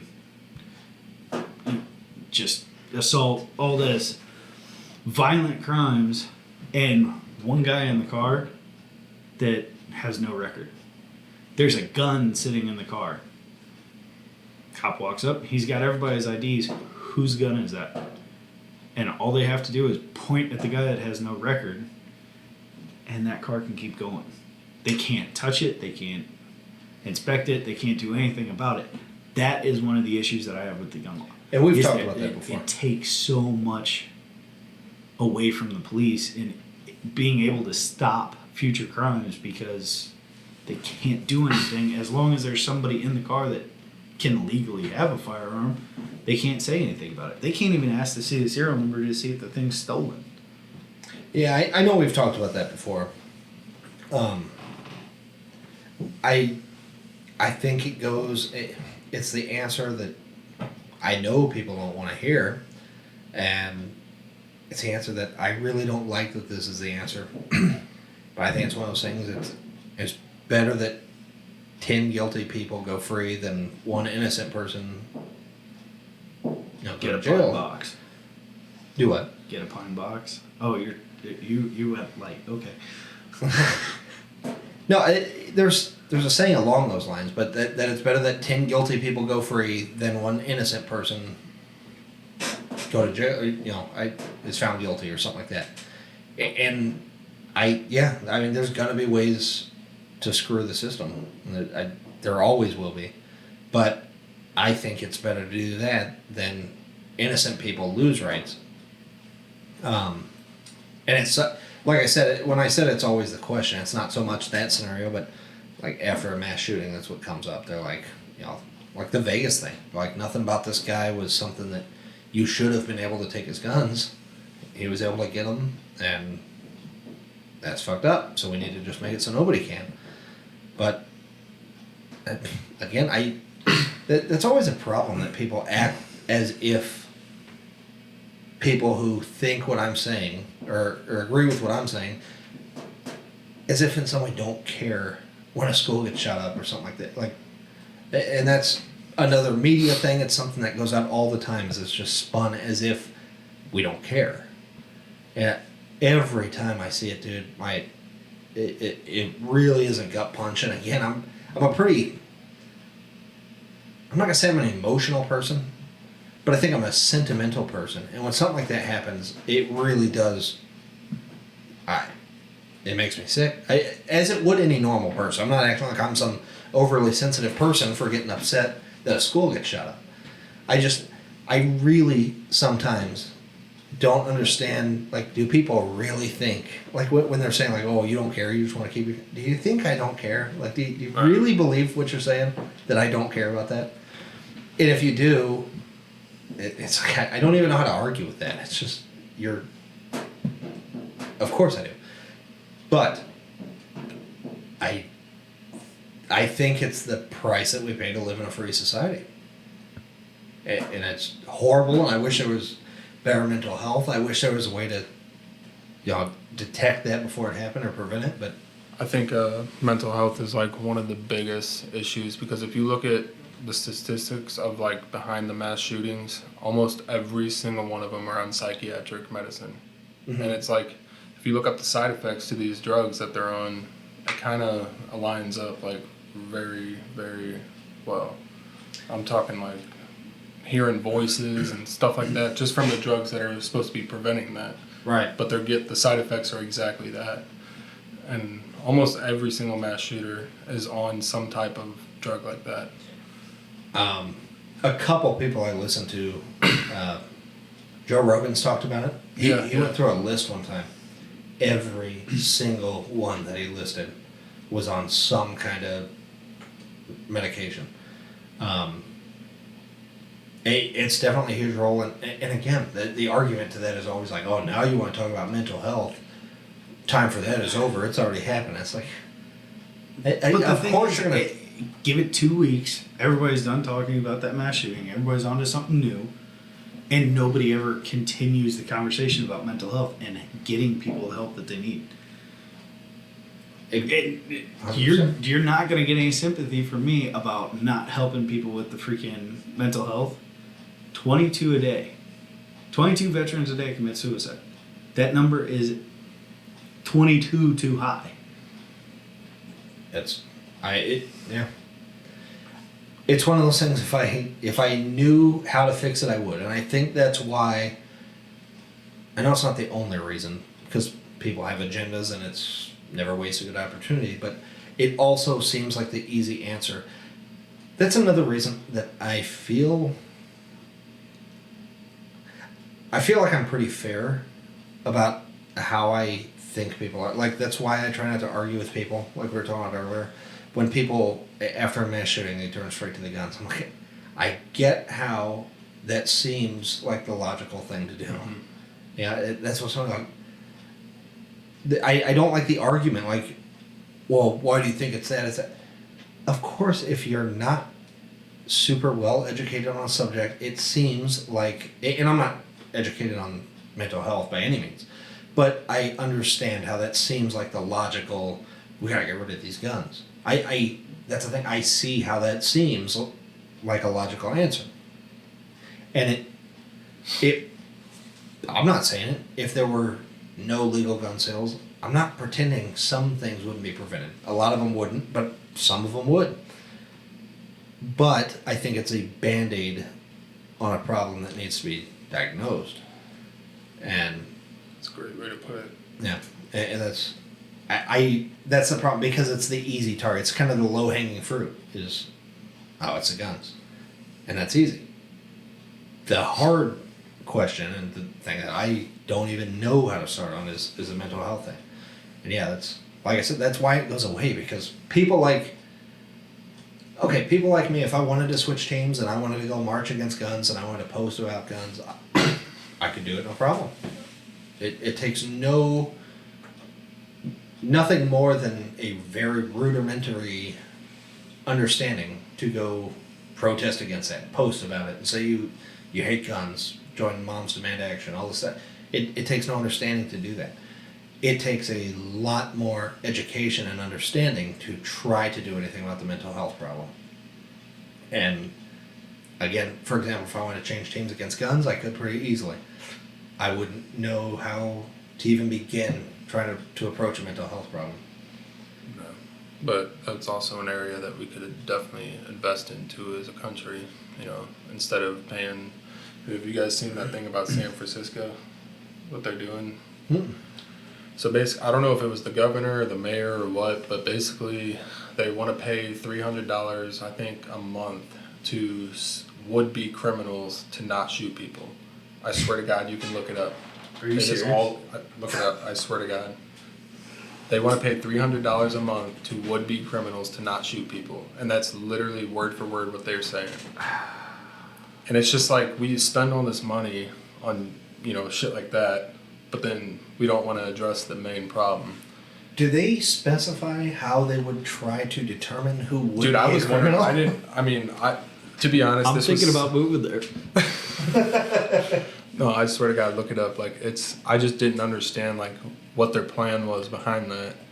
But that's kind of my point. Is we are spending all this money on this stuff like this. Yeah. San Francisco will pay would-be criminals. Holy shit. San Francisco will pay would-be criminals to not shoot people. That's literally what the headline says, and then you look into it, and it's will soon pay some potential criminals $300 a month to not shoot people. The city's Dreamkeeper Fellowship will give monthly gift cards to 10 people deemed to be at high risk of gun crime if they refrain from taking part in the city's alarming surge in shooting, officials told the San Francisco Examiner, as well as $300 for staying out of trouble. Out of trouble? Yeah. To not shoot people. Yeah. That's what they got. And Stay this out is of the trouble. state with one of the strictest gun laws. You can steal cars and stuff. Just don't get in Just real don't trouble shoot like anyone, shooting please. people. Those in the pilot program can make an extra $200 if they meet other benchmarks, such as attending parole appointments and finding a job. The pilot, which starts in October and plans to expand to around 75 people a year, is part of the mayor's 2-year initiative to invest $120 million in the city's black community. Now just imagine if $120 million was invested into mental health. No, well, that first thing, see the dominant, it's the last few words striking him. Yeah. Yeah. Would pay would-be criminals, but this is how he's investing in the black community. That's how they clean Are it you up. fucking That's how they kidding get me? away with it. Are you serious? I'm telling you. Tell me that's not the racist thing you've read all day. I wish it was. When I first saw this, I literally thought, what's that? The Onion? Babylon Bee, or the kind of like the Babylon Onion? Bee? Yeah, it's Yeah. the same thing. It's I literally thought it was one of those articles. Then I started looking it up. I'm like, no, this is real. This is actually real life. So I just don't understand how they would even hey, are you gonna shoot someone? Do you plan on shooting someone? We'll give you $300. Well, if you go in and how do you explain this program to someone? Well, as part of our plan to invest in the black community. You can't finish the first sentence. I like how they snuck that in, in the third paragraph down at the end of a paragraph. Yeah. Let's go ahead. I mean, aside from the original point, $120 million is not a small amount. If you really wanted to pay a research team to look into what these psychiatric medications do to people and I mean, again, I even said I'm by no means an expert on this stuff, but the trend of when you see how many of these mass shooters have been on psychiatrics. They've already apparently tried this and it didn't work. No. Yeah. Keep reading. It says Kind of like their gun laws. the program was inspired by the Richmond neighborhood, California, back in 2016, a study. And it said, but it had also faced serious controversy with a 22-year-old member, and then it gives his name, getting sentenced 40 years to life after attempting murder of 2 people, including a 17-year-old boy. Admitting murdering 2 people. My mistake. Admitting murdering 2 people, including a 17-year-old boy, in 2 separate shootings while in the program. So he was collecting money from the city and not holding up his end of the bargain. Well, we can look at the good news. They were able to identify a potential violent criminal. I mean, you had the program and he ended up doing it, so at least you found someone who was. Hey man, thanks for the money. By the way, while I was doing this, That's shocking. Probably put it in like an offshore account, and he's like, by the way. Oh my God. Yeah, so I know it's kind of off topic, but it's just like you're giving $120 million to this program. And I know that like when you look at all the money we spend, that's not really a lot of money. Well, But exactly. just imagine like what that could do for... Yeah, even just that. Yeah, like you said, I mean, don't even dive into all the stupid ass money we spend. It's disgusting. Like I said, I'm not even going to try to dive into that because it's just absurd. But yeah, even $120 million. Like I said, if you paid a research team to, the way they're paying Fauci to look into this and put a team together, figure it out. If you put someone on the head of something like that really wanted to find the root of the problem, and that kind of comes back to how much you distrust the federal government or how evil you think they are. I don't know that they want to find the real problem because it pushes their agenda when stuff happens. Do you really want to if you're anti-gun, do you really want to find a way to stop that from happening? It's much easier to point your fingers at guns. And gun owners these days. That's the thing. It used to be just the object, now it's the people. That's the part that's getting really dangerous. I mean, see, I don't know how to fix any of that. I don't either. I can't think of any way, because no matter how much money you dump into a neighborhood, that mentality's been there. Yeah. For however many years. And they've done countless rec centers and city centers, the Big Brother program, and some of those kids still end up, a lot of those kids still end up going down the wrong path, joining gangs, rolling convenience stores, and they end up locked up. Or they end up getting away with it and then getting busted for murder or getting killed. I think that's another reason why, like the expression tough love used to be acceptable, but it's one of those things like that's kind of what it is when it's just babying somebody and saying you can't say anything mean, you can't say anything hurtful, you can't point out statistics that may not be true, or not may not. You can't point out true statistics if it sounds mean. Sometimes it is tough love to get to the root of the problem. And it's almost like the enabling parent that never says, no, I'll give you what you need, I'll take care of you. And how do those kids turn out? And it's kind of it's the same thing to me. You need the parent you're going to be responsible for what you do. I will help point you in the right direction, but you're going to have to work for it. I'm not just going to hand you everything. And that's another thing where, again, when people act like you just don't care, when, certain opinions about welfare programs and handouts and Obama phone and stuff like that, it's not a matter of I hate these people and I want them to not have things. It's an enablest mindset that, like you said, you have to change the mindset. You can give them all the stuff you want. You can put a new Rex in an area, you can do all this stuff, but unless you change a mindset, it's going to stay the same way. And to change a mindset, it takes tough love sometimes. It's taking a responsibility, earning a better way, and that's why so much of the platform of, I mean, almost to quote Obama's speech, if you have a successful business, you didn't get there on your own. Someone helped you. And you need to get there on your own. Like, it's almost taking the point he was trying to make and applying it to something else. But it's like people need to learn that they can get there on their own. Not, I don't know. I know we're getting a little off topic, but we're never going to get rid of crime. It's never going to happen. But we can make the city better. We can make the city less violent. I mean, I don't know if you saw the latest statistics, but St. Louis is the highest murder capital in the world. again, Number one. I know we have been, and We it's beat Detroit by like, what was it, 7 I murders? didn't see their exact numbers. It was but like Detroit had 73 per capita. St. Louis had 81. So we beat them by 8. Have you ever looked up like the statistics of kids getting shot in cities, inner cities? I know it's, of course, too much, but like way too much. I want to say, like, I remember it was like 3,500 a year throughout the whole country. And it's just like nobody's protesting for that. Nobody cares about that. Maybe it makes the news, I don't know, but it's like nobody's, raging, freaking out. And I don't know. I don't know what the... And when you bring it up, it's, well, you're just diverting. Exactly. No, again, it's one of the... I mean, it's another side effect. It's not the root of the problem, but it's another side effect of the same root cause. I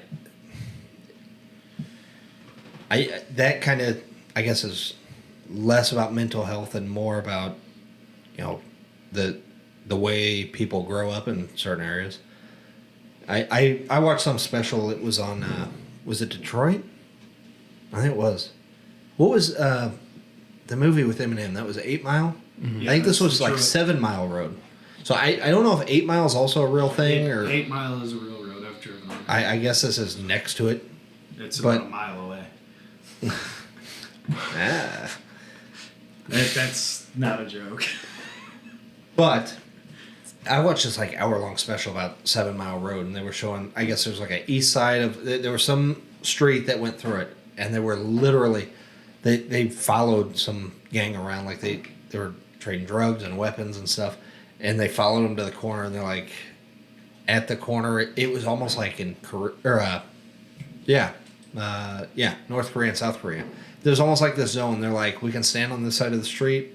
He's like, normally we're enemies. We can get to this corner, and for the most part, people will leave you alone.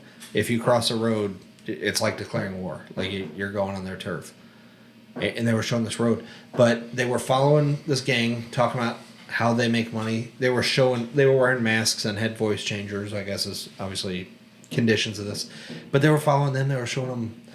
It was like a full-on business. They had distribution, they had pickup, they had manufacturing. They were getting drugs from one place, they were taking it here. They had a abandoned house they stored the drugs in, and they kept a couple guards posted at all times at that house. They had a separate house for weapons. The guy was saying you never keep drugs, money, and weapons in the same place.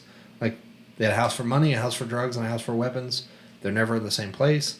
They had guys doing runs, like driving the stuff around, and they basically had their own militia for against the other side of this certain street. And then on the flip side of it, though, they were following a bounty hunter team, and they were basically explaining that the police will pay bounties because they won't go on some of the streets. The local police refuse. They will not. They were saying there's 911 calls that go unanswered. They will not go to 911 calls on this road. In a way, though, can you blame them? No, I mean, no, Yeah. It's hard to. But it's just crazy that it's that level of lawlessness that you can call 911. They're not coming. I mean, wasn't that happening even with the protests, though? Like, they just weren't responding to Oh, for sure. Emergency In calls. the in Portland, what'd they call that? It changed a couple times. Your dad Chaz. lives in Portland, doesn't he? Or He lives near there. Yeah. Okay. Up that way. Yeah. He's another one that's So you probably know all about talked that. about moving, but yeah, he was close to it. I know a few times. He actually he went to one of the rally. It was like I think a Trump rally, and I talked about it with him earlier. Did you ever see the video where it was a guy yelling like, "We got a Trumper over here," and they heard gunshots. He shot the guy. I don't Like think literally saw him with a MAGA hat and a flag and shot him. God. My dad had been talking to that guy earlier in the day. He came over and told my dad, like, nice truck. And he said he talked to this Wait, guy for like 30, The 45 guy that minutes. shot the other guy? No, the guy that got shot. Oh, no kidding. Yeah. So he talked to the guy earlier in the day. And then there's this video. It was like at night. He was walking around and you can hear in a video, he's like, "We got a Trumper over here." Smoke and the guy runs off and then the guy got shot and killed. Literally for the attire he was wearing. He was wearing Trump stuff. But it was a guy my dad spent like 30 minutes talking to that day. But Imagine that. But yeah, Guy wearing a he's mega hat, probably pro-gun, shot to death by a liberal. well. That was the thing. Do you remember the? Is it the James Brown Gun Club? You ever heard of them? I don't think so. I think it's James Brown Gun Club. It's a super leftist gun club. Like how you were talking, there's all these different factions. Are we talking extremist or like they're liberals, but they enjoy shooting?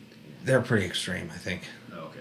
They were basically the security for that autonomous zone they had in Portland. Oh, gee. That's what I was bringing up.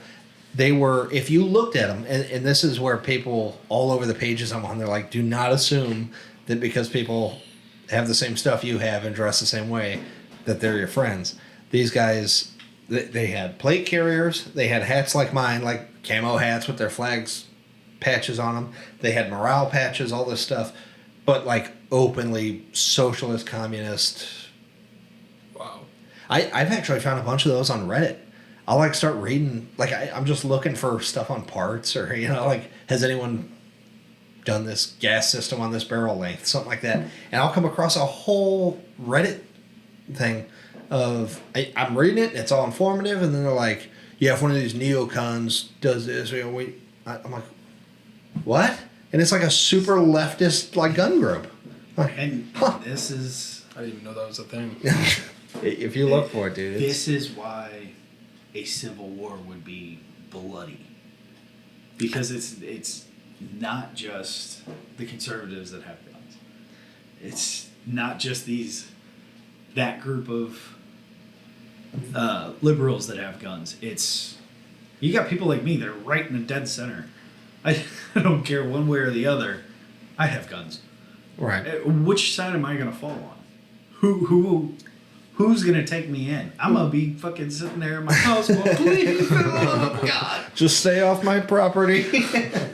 I'm out. I don't Honestly, want I'd like to think that's how I'd be too, because I really have gotten almost so disheartened that I'm like, leave me personally alone. it. I don't want a civil war. Cause No, I know what you mean. I know that I'd be a victim in that because I just want to live my life. I don't care. And that's what's so funny about, like, how when people think, I guess I can't say, like you said earlier, I can't say all Republicans, I can't even say all conservatives, but they call them like small L libertarians, not like the capital libertarians like the party, because they're kind of nutty sometimes. You got like Gary Johnson types who are kind of nutty. Yeah. But the small L libertarians, it's like I literally want to be left alone. At the end of the day, the fact that people still think stuff like the fact that people think people like that are homophobic or transphobic or racist, the fact that you think that's even on my radar, like, I could not care less. I don't care. Some of it I think is a little goofy, whatever, but I don't care. The pronouns thing, people who feel the need to put their pronouns on their Twitter bio. Oh man! When I see that, I'm just instantly like, whatever. I was on LinkedIn and I I saw that and I was like, good God, I'm not- This is professional. I'm not hateful about it, but that's what they've turned it into. Is if you don't fully support it, you're hateful. It's like, I don't hate it. I just don't care. I'll call someone whatever the hell they want to be called. I'm to their face anyway. Like, that's the thing. I'm a nice enough person. If you tell me your name's Tina, I'll call you Tina. It's actually Stacy. Do you guys listen to Ben Shapiro at all? A lot. I think the way he puts it is the most respectable, straight up, like, truth that you can put it. And I think he just, like, I don't know, the way he puts it is like, he'll call you, like, kind of what you were saying, but he's not going to deny science. He's not going to deny biology, basic biology. And I know that's a whole other road to go down. That's pretty much where I'm at. Yeah. I'm not going to pretend that whatever you think is true. Did you see AOC's tweet about Texas? Just the highlighted part. Not just women, trans men and non-binary people can also menstruate. You mean woman? I mean... Yeah.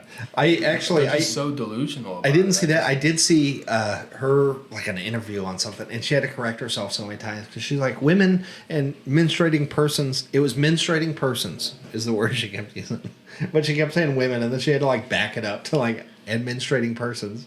See, like, and that's one of those. I'm waiting to see that on medical forms and job applications. Gender at birth. I'm waiting to see that because I know it's coming.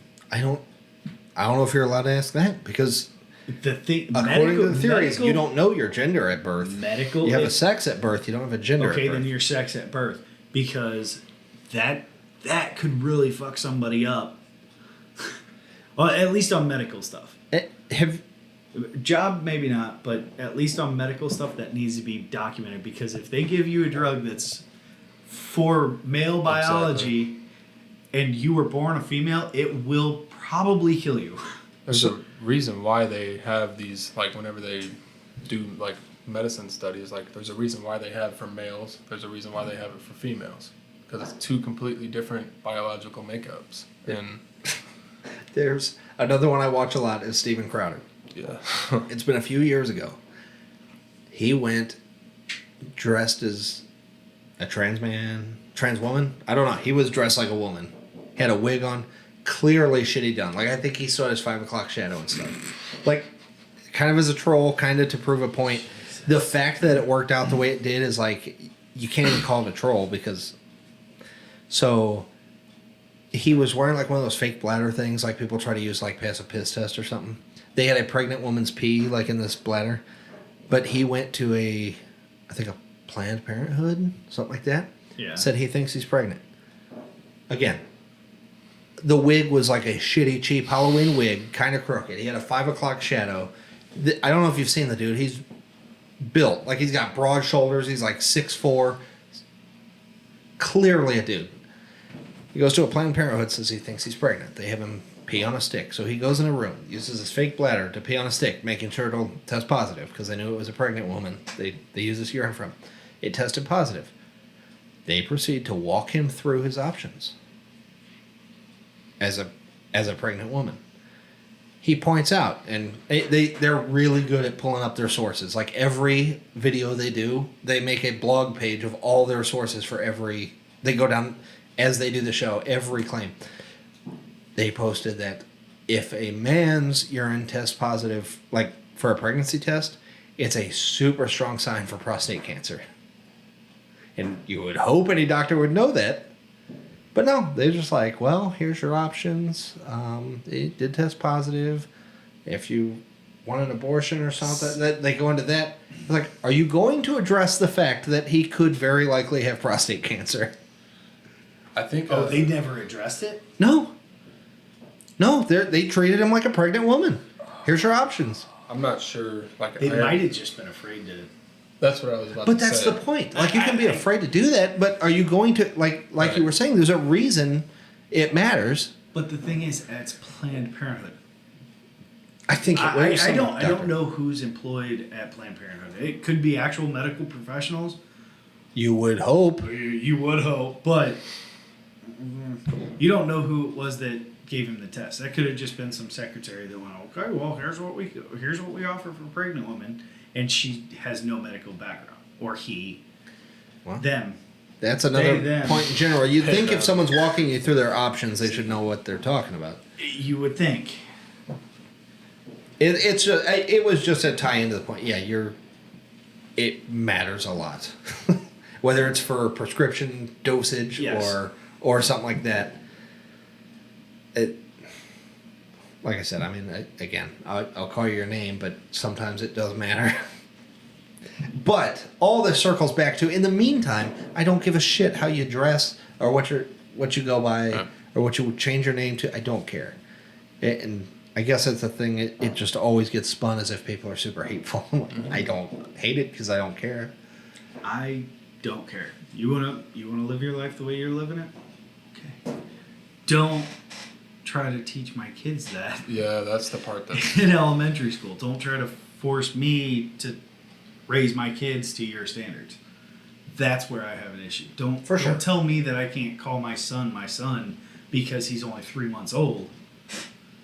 And how do you know? He does not have the mental capacity to decide if he wants to be my son or not. You would that is if he is my son. I mean, he could be the mailman's son. You would like to think that would be so few and far between that it's a non-issue, but there. And again, like we said earlier, there are crazy asshole, super extremist assholes out there that get lumped in with us. I don't want to.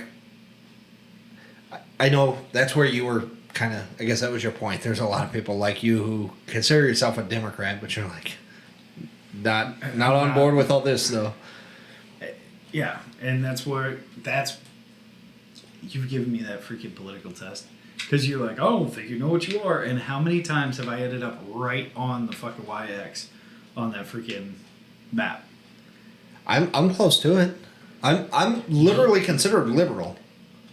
In like the classic sense of the term liberal. I think me and you pretty much line up. We're pretty close.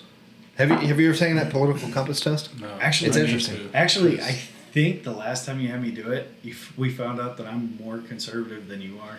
In the traditional sense. We're still on the liberal side, but I am closer to the XY than he is. Like, I'm 1 point off. His views apparently lined up with Obama's. But it's not the way that people use the words liberal and conservative, though. And that's the problem. Yeah.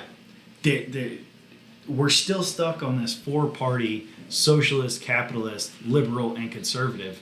And that's where we're stuck looking at it. And there are so many different out there. But everybody just lumps. You're either liberal or you're conservative. And that's really why I don't like labels. Like, I know it sounds stupid. I really do not. Okay. Yeah. So this one has it labeled libertarian and authoritarian. Okay. So I normally end up right about here. So slightly right and libertarian. I think all the way down here is where, like, either side is where you would get, like, anarchist, like, no laws. So right here seems like I'm a super libertarian. But, like, this is, like, anarchist level libertarianism. And then you have authoritarianism. And then you have right and left. And let's find one with, like, people on it. These are, like... Yeah, I don't know who these are. Yeah. Oh, it's turned into a meme. I don't know if you've ever seen those. Okay. You have Reagan, Trump, Obama. Oh, look, I'm right where, like, Thomas Jefferson is. That's the most proud of anything I've been in a long time. I'm right where Thomas Jefferson always is. They have Marxism. But Marxism is on the libertarian side. It's just libertarian left. There's Bernie Sanders. Again, slightly more authoritarian than me, but more left. George Washington, that's the next closest one. All right. Confirmed. But yeah, you have like Obama here, technically considered right by this chart. Which I think that's wrong. Unless this is a completely different chart than what we did last time. Because I also remember it being flipped. Because it wasn't left and right, it was conservatives on the left side, and then it was liberals on the right side. I still think... And again, libertarian was up, and actually it was socialist and capitalist were the top boxes. That's the thing. They changed the verbiage on it. Are you talking about this? This one has. That's libertarian. Right? Yeah. I don't know. I know what you're talking about. They do change like the labels on them, and it makes it more confusing. That's Right Party, which I guess is really close to where I'm at. Centrist Party. See, this says Liberal Party is less left than Centrist Party, but it's more libertarian. Which That makes doesn't no make sense. sense. Yeah, this map kind of... It's a little confusing, but it's worth taking. It's kind of interesting. But again, I think it's a problem with labels. I mean, everyone is going to have a specific... there's specific issues you care more about. Like I've gotten a lot less concerned with like healthcare, for example. I used to I said earlier when Obama was running, I was like I still don't love the idea of like universal healthcare, but it's not one of those fundamental things that I'm like, no, that's going to screw us up. In fact, it's a lot of time I see the argument when people are like, well, we have fire, we have police, we have all this stuff. Why wouldn't you throw healthcare in there? And in that context, I get it. And I think I would live with it if it was done correctly. I think doctors would have to stop driving around in Maseratis because cops and firefighters are not driving around in Maseratis. So like if the public's going to be paying for this, it can't be that much. But at the same time, that's the reason the U.S. is such a powerhouse for medical advancement. And I think that hospitals should be publicly funded. Private doctor's offices, if you want to go with private practice, so be it. But just like a freaking law firm, you have to do your pro bono work. So at least once a month or X amount of hours a month, you have to work in a hospital. And then you can have your private practice on the side where you can afford to drive that Maserati if you so choose. I can see that. I don't think you necessarily have to do the free work. If you're, again, my utopia, not completely deregulated, but largely deregulated. If you want to charge someone $100,000 for something that they don't need, like say a superficial surgery, like a nose job or something. Again, I definitely see the point to where you need to be licensed to do that. I hear you, but it's one of those, if you're not even licensed to do that, but you get a reputation for doing it, someone's willing to pay you to go do that. I mean, sure, why not? But I think you would need the public paid for universal healthcare should be super basic. Kind of like if you don't have a right, or if you cannot afford an attorney, one will be provided to you, kind of thing. If you can't afford a good doctor, but that's the thing. That's how it is. I mean, there's nobody that's. But that's the thing too. I know people can't afford medications, but it's not like if you get an injury, they're going to charge you before they bring you to the emergency room. Like they'll save your life. But what you're saying is they shouldn't necessarily have to do the free work. Well, I just spent $800,000 going to medical school. I don't. That's a problem too. But Well, Yeah, I mean, that's a whole. But I don't want to work in the hospital making peanuts. I'm gonna go private practice, and every doctor is gonna do that. There's not gonna be any doctors in the hospital. You have to have something that says no. You have to go here, even if it's one of those. Look, you work in the hospital for 5 years. Your student loans are paid for. We'll wipe it. Even if it's that. yeah, 10 years, whatever you want to do, but you make sure that you've always got doctors for the free healthcare. I guess that kind of goes back to my point that that's not a hill I'm willing to die on. Like it's just it is what it is. I don't know much about it. I mean, there obviously has to be something. I don't think it's if you can't afford an emergency room that shoot, we're gonna leave you out front to bleed out. But that's not how it is now. But I mean, hell, I knew a guy. He was actually in a motorcycle accident. He was like racing. It was at a track, but he crashed his motorcycle and was like in a coma, like real bad. He had to get life flighted. He was in a coma. he told us like one day he got a like when he was finally back home and recovering, he got a bill in the mail one day for $800,000. And he's just like, I guess it's bankruptcy time. So I don't know where that happens again. Like there needs to be some obligation to where we're not just letting people die. But back to your point about the private practice thing, it's like if you, like you said, you spend all this money on medical school, you want to go have your private practice. Hopefully people show up. I mean, I think it's kind of a supply and demand thing. I mean, if people don't have the money, they're not going to go pay you to do that. And you may have to kind of lower your standards a little bit and work with. I get that. The whole thing needs to be kind of reworked, I think. The whole thing's a mess. Yeah. And I kind of agree with some of the shit that they've said about it, though. You pay a doctor. Whenever you pay a mechanic, it's because he fixed your car. Right. And your car's running great now. Well, if you've got cancer, you shouldn't be paying your doctors till your cancer's cured. You know? Yeah. I mean, so I the amount of money people pay, like, we'll see what we can do. I mean, you pay the doctor while you're healthy. When you're sick, it's provided for you. But then, you know, I never get sick. I never go to the hospital. I never have any accidents in my entire life, which is bullshit. I'm accident prone as fuck. But I never have any accidents in my entire life. Why am I paying for all these people that are dying and sick? And those bills aren't going to go away when they pass. It's still going to get paid for by everybody else. So I see that side of the argument too. Now, where I can play devil's advocate, where I'm willing to be like, okay, is every year on my taxes, I pay a certain amount of a tax to the local fire department. Not once has my house ever caught on fire and I had to call the fire department.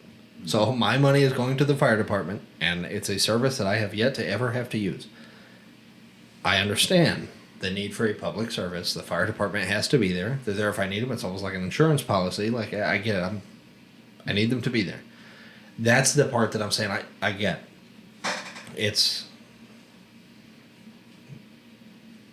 Like I said, it's just top to. It's not something I know enough about to really argue. It's not a hill I'm willing to die on. I don't know enough about it, but it's. I don't even remember how the hell we got here, but it's one of those things. I'm like I'm willing to kind of step aside. And I'm like, I don't know. I know we were talking about there's different things that are kind of priorities to people. This is why I'm no expert on the field. I don't feel it's something Well, one more little fucking bullet before we continue. What about Big Pharma and... Yeah, you know where I'm going, don't you? Yeah. He literally said straight up as you were saying. I actually thought about going here. Diabetic medicine, EpiPens, all of that are life-saving things that people need just to survive day-to-day life.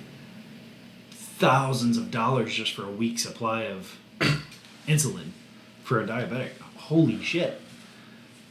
My girlfriend actually used to work in a pharmacy, and she's literally had customers like walk away because they can't afford their insulin or something like that. And like our society hates Jeff Bezos, right? Yeah. He's a billionaire, he's rich, he does what he wants. What they don't realize is that there is I think a little over 600 billionaires living in America right now. And how many of them are Big Pharma? OxyContin founders, all of them. They're all making these billions, but people don't care. And it's they're the ones making the money. They don't care about the people. The best quote ever is, another patient cured as another customer lost. Right. And I truly believe that. I mean, I don't believe in it, but I truly believe that's what they... Well, I've said that about, without diving all the way into a conspiracy, I've said that about cancer research before. Yeah. Like, with how quick we came up with like a COVID vaccine, or a shot for COVID. Call it what you will. I know the years of cancer research, the amount of money we participated in. our baseball group hosted or had teams at like Relay for Life, and the amount of money, which that goes more for treatment, but the amount of money raised for cancer research, and the fact that there's no change. I don't want to say no progress because I don't know, but there's not one even kind of cancer that they're like, oh, we can stop this now. And if there's one big conspiracy or something, I was going to be 100%, I believe, is that they do not want to cure cancer. They have no interest in finding a cure for it. They're making billions. Because the amount of money they make in treating cancer patients, chemotherapy, there's just and the amount of money that they make off the donations that yes, good, that too. hardworking people give them to fund the research.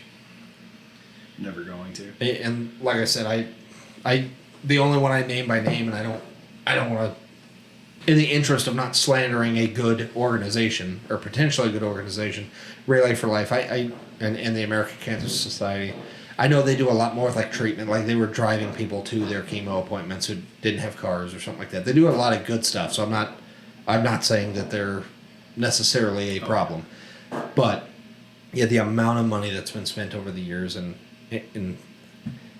it sounds horrible, but I've almost been reluctant to keep doing it sometimes. Like I'm like, what is this money going to? Yeah. I would love to see the amount of money. Like, I mean, some of these places brag sometimes on, like just the American Cancer Society, for example, as we raised this many $1 million this year. If you did that over the last 40 years for every organization that there is, I wonder how much money has just been donated. And that's aside from, like we said, people paying for treatment and stuff like that. There's just so much money going to that. I really just feel like it.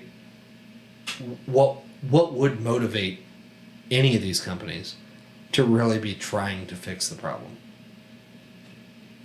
Now, the one that did it you'd get every person on the planet. Yeah, if there was some shot that like you take this, you won't get any kind of cancer. Just best case scenario. Like I said, even if you could solve one type, but if that'd be a vaccine that you could sell for years. Problem is that vaccine's a one-time $300 per exactly living person, where you get 10 now, people. again, probably enough money that if you're willing to screw over every other company, it'd be worth doing. Yep. Like, what are there? Is it But- 300 million in the U.S.? I think it's 30? Is it 30? I think it's 300? 330. 330 million times, yeah, $300, whatever. I mean, you're making enough money for you that it'd be worth it. But I think you're also taking away enough money that someone would whack you before you had the chance to bring it to market. Well, I mean, and you're only talking about $1 billion, just over $1 billion. No, my mistake. I don't know, man. I didn't care to try to do it. I just did $3, so I did 3 times, not $300. So $100 billion, Yeah, so $100 billion. Yeah. approximately. Yeah, It's so a lot if of you money. brought that to market and every citizen got it, I mean, That's just the US. You're going to make a shit ton of money. Yeah, but like I said, I think there's enough people that would nip that in the bud before it got there. Yeah. And you got to think that's over the course of how many years that you're going to be able to get it out. Right. And then you got to look at, oh shit, we're making like $20 billion a year just not doing anything. So In perpetuity. Forever. Why would we have one really stellar year and get rid of? Every time I hear a conspiracy theory, I always think, what would be the motivation? And yeah, with that one, that's the thing. There's such an obvious answer. I like the money that people spend. Yeah, see, and here's the problem. We're talking about this right now. We might as well be on camera saying I have information that will indict me. Nobody cares what we think. Yeah, I mean, and it's such a gross thought to think that somebody would do that, but when you start talking, especially that much money, you know somebody would. But It's kind of like that guy with the, I think it was the HIV thing or whatever. I don't remember his name. It was some Russian dude. I think. Yeah. Was that a vaccine or was that a cure that I he thought came it was up the with? cure, but he was like charging a crazy Too amount. much? What like? And I think he might be still in federal prison right now. Yeah, like Yeah. he. For overcharging? Yeah. See, and I want to say His that name started with an M. I know that. I don't know anything about I this. want to say that was just a treatment that was a Was it? super effective treatment. So what AIDS does is it's an autoimmune disorder. Right. HIV is the actual virus, but the autoimmune disorder, you don't die from AIDS. You don't die from HIV. You die from the common cold because your body can't take it. You have no immune system.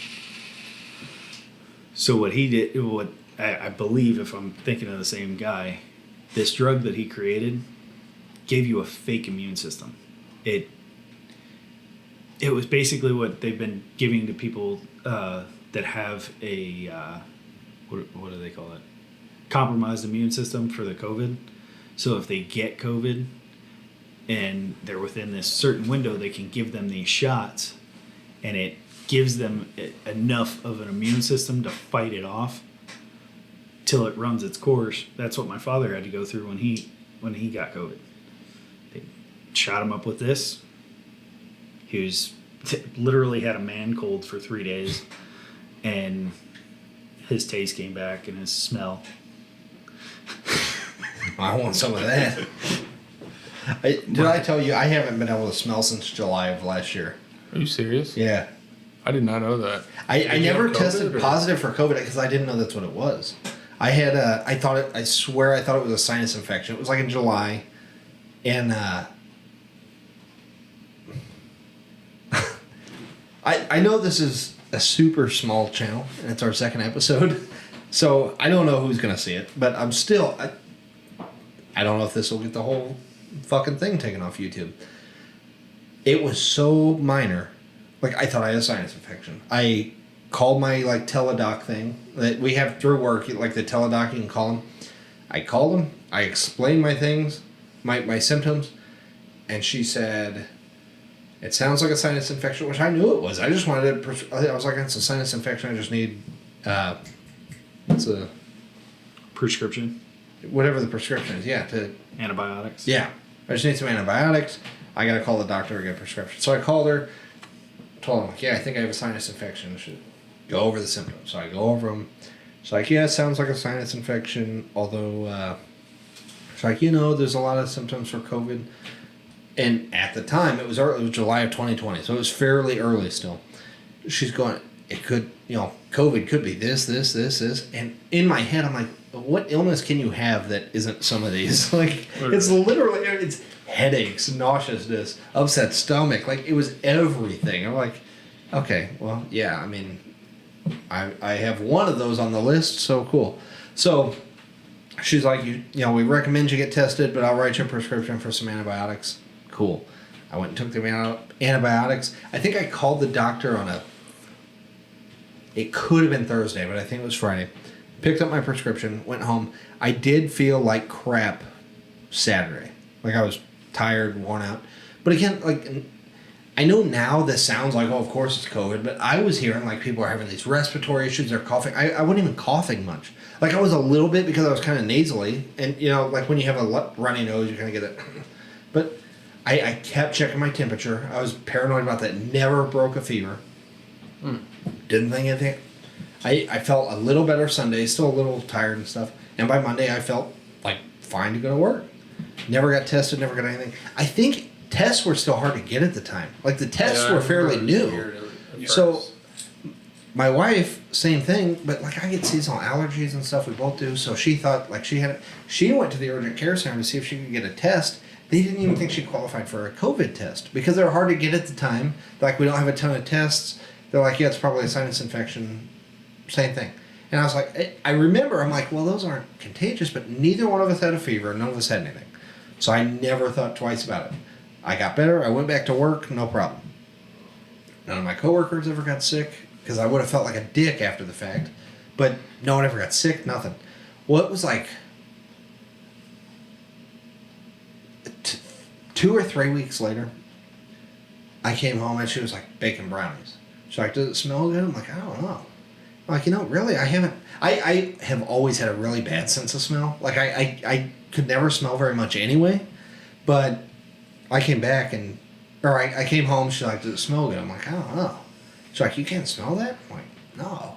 And so I went over to like the oven. I'm like, I don't smell anything. Like, I kind of got curious. I'm like, what the hell? I like took the lid off a candle. Nothing. No. I'm going through my drawer. I'm pulling out every alcohol, things of Tabasco, everything. Not a lick of anything. It's still like that today? Still. Every now and then I get whiffs of something. But it has been like that for a year and a half. He's over at my place. I fired up my truck. The exhaust is, this is 72 Ford. Fired up the truck. He goes, I smell the exhaust. Dude, I get excited when I smell stuff now. Like chemically smells, I can kind of smell. And it's super weird to describe. I actually, at Ty's house one time, I was telling his mom about it. I'm like, it's like I've had people make fun of me for describing it this way. Sometimes like I get the texture of the smell, which I know you can't smell a texture, but you know like some smells are kind of warmish, like leather. Like, again, big baseball fan, so like a leather glove. Like leather's kind of warm.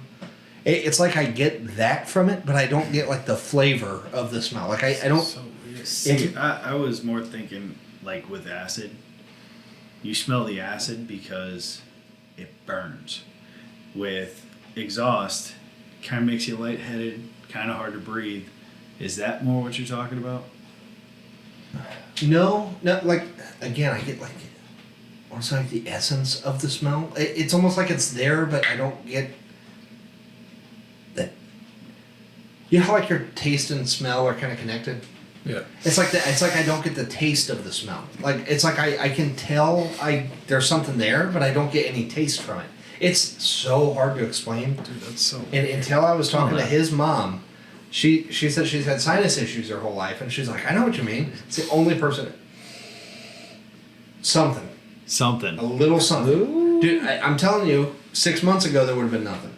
I've gotten a little. It's coming back super slowly. And supposedly there's these exercises you can do. Like you're supposed to smell like super strong, like citrus, and like all these different smells. You can kind of like retrain your brain, I guess. But there's one of my friends, when I was over at his house, he was like, bullshit. He pulled out some Everclear, and he's like, try that. And nothing. He's like, no. He didn't believe me. He's like, you should not even be able to do that. And I was like, You get a contact drug just from sniffing it.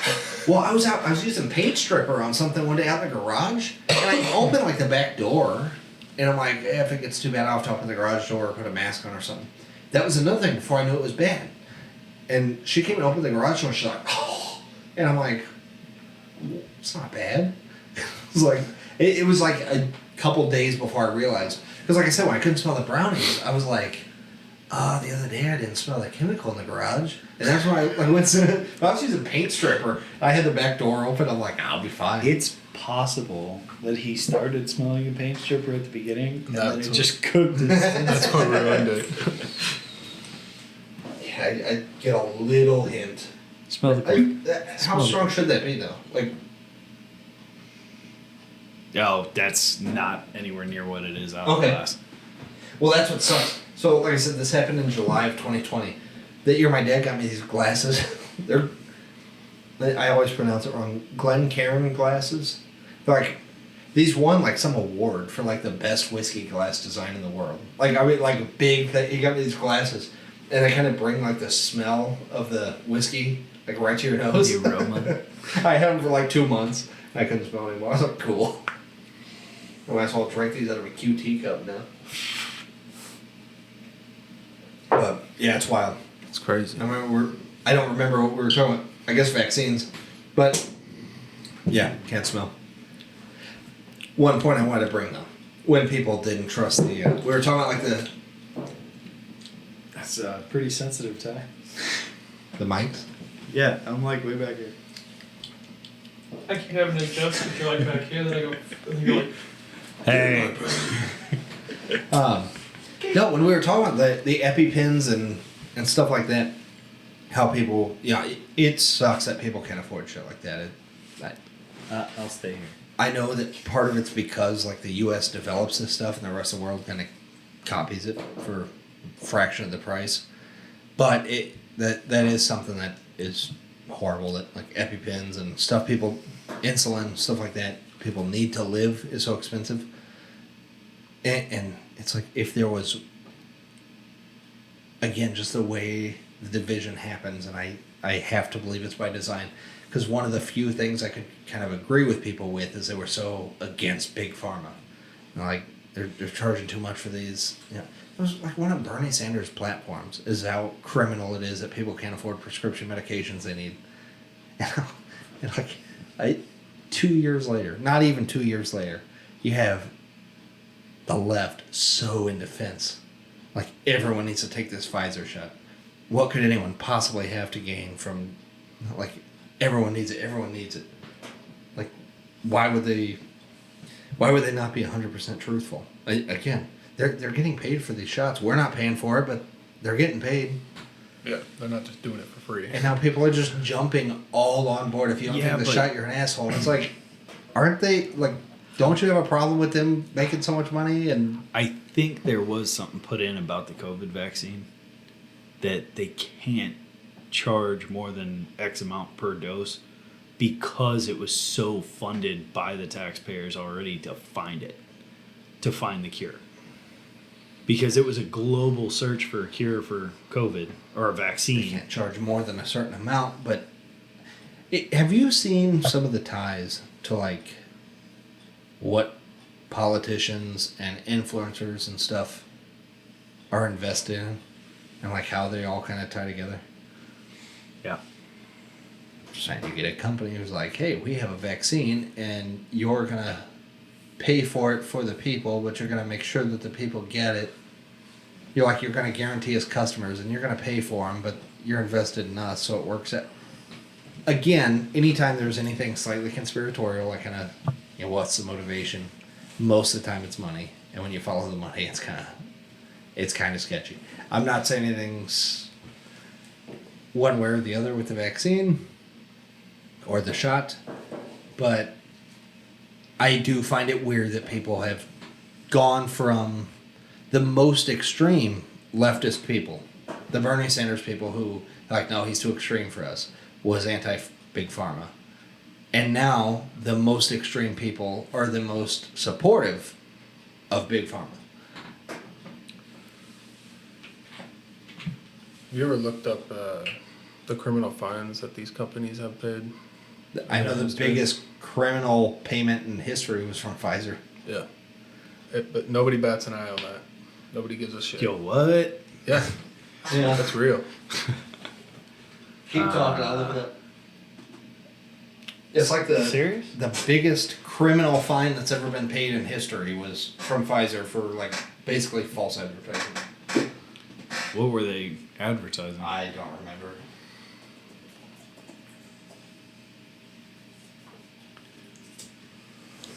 Google listening. Pfizer has often been reported as paying the largest criminal fine in history, with the pharmaceutical company falling foul of U.S. regulators in 2009, but notable other corporations have paid out costlier fines before and after. Okay. This literally was not the top thing yesterday. Because I looked this up. Someone shared it on Facebook. Like, look it up. And I looked it up, and it was like, the biggest ever was Pfizer or whatever, and I guess it went viral. It was literally yesterday. It was a different topic. Pfizer paid $2.3 billion for false claims relating to the now withdrawn dextrapane. Yeah.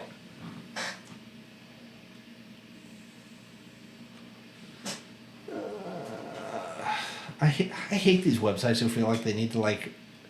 We were talking earlier about, like, real journalism is dead and it's all clickbait. But sometimes they add so much fluff information. You can tell they're doing it to, like, get keywords in there. Like, throughout history, pharmaceutical companies have had to pay fines for... Yeah. We'll get to it. Here's a look at the largest criminal fines in history. Pop up.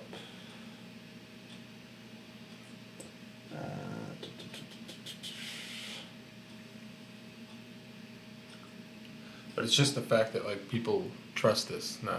It's like no one cares. They're like just do what they say, you know. Here it is. In one of the biggest fraud settlements in U.S. history, Pfizer paid $2.3 billion for false claims relating to the now withdrawn Bextra pain medicine. Bextra was removed from the market in 2004. Pfizer pleaded guilty to the charge in 2009. According to the U.S. Department of Justice, its marketing team promoted Bextra for acute pain, surgical pain, and other unapproved uses, while its sales force promoted the drug directly to doctors for those unapproved uses and dosages.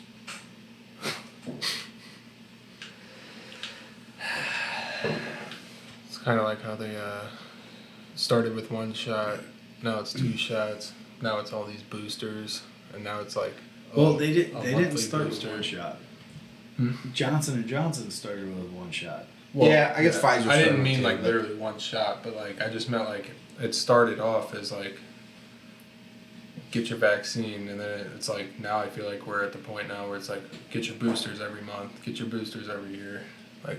Well, like even Bill Maher, I don't know if you guys saw, he was describing his, he said he got the vaccine because he used the term took one for the team. He's like, I don't feel like I need it, but if that's what it takes, sure.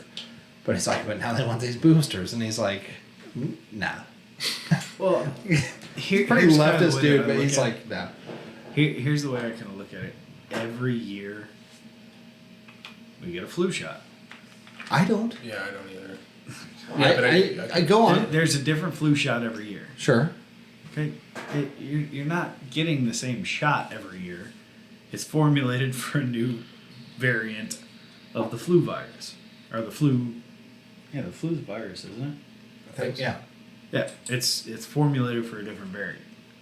It's kind of what these boosters are going to be, because COVID's going to be here now. It's something that, if it is real, we're going to have to deal with it. No, it's definitely real. But to me, dealing with it is the same way I deal with the flu. Herd Or that's how immunity? I've looked at it. Is I got sick. I was down for a couple days, and then I got better. And I know that doesn't happen to everyone. And I'm not even anti-vaccine, dude. No, There are that's the people thing. where I'm like, if someone is, I had family that has like respiratory issues. I'm like, if you get COVID, you're probably screwed. You should go get a vaccine. That's it. But I've already had it, and I felt stuffy for a couple days. I thought it was a sinus infection. But when I have a sinus infection, it's around for 2 weeks. Mine was there for 2 days, and it got better. I was like, cool, that was quick. Well, see, what is it? The Delta variant's the one that's running around now? Right? Well, they say the Echo variant's supposed to come out in November. Motherfuckers got a release date. I did wonder if they were going to call it the Echo variant. I'm like, what's that? I mean, No, I have no idea what it's called. But they well, did say that there'd I- be a new variant. it was a stupid by, thought, but by I had winter. it the other day. I'm like, are they going? Like, and where was Bravo and Charlie? I didn't even know there were. See, I wonder if Bravo and Charlie were. Do you remember when COVID came out? Like, everybody knew about COVID, and then all of a sudden there was a different virus in New York than there was in California. Yeah. I'm wondering if they're I just calling never- those Bravo and. I just Charlie. never saw the news if they discovered they were different. I knew they were like it's behaving different in different places. But Yeah, and I don't Yeah. care. I don't know that they ever discovered that it was different. Yeah, I don't know. And who knows? Maybe we've got the bastard child of two colds that is the Delta variant, but apparently it's running rampant through the Midwest. Like, it's worse here than anywhere else, apparently, from what I saw. But that could just be the news trying to get me to get a vaccine.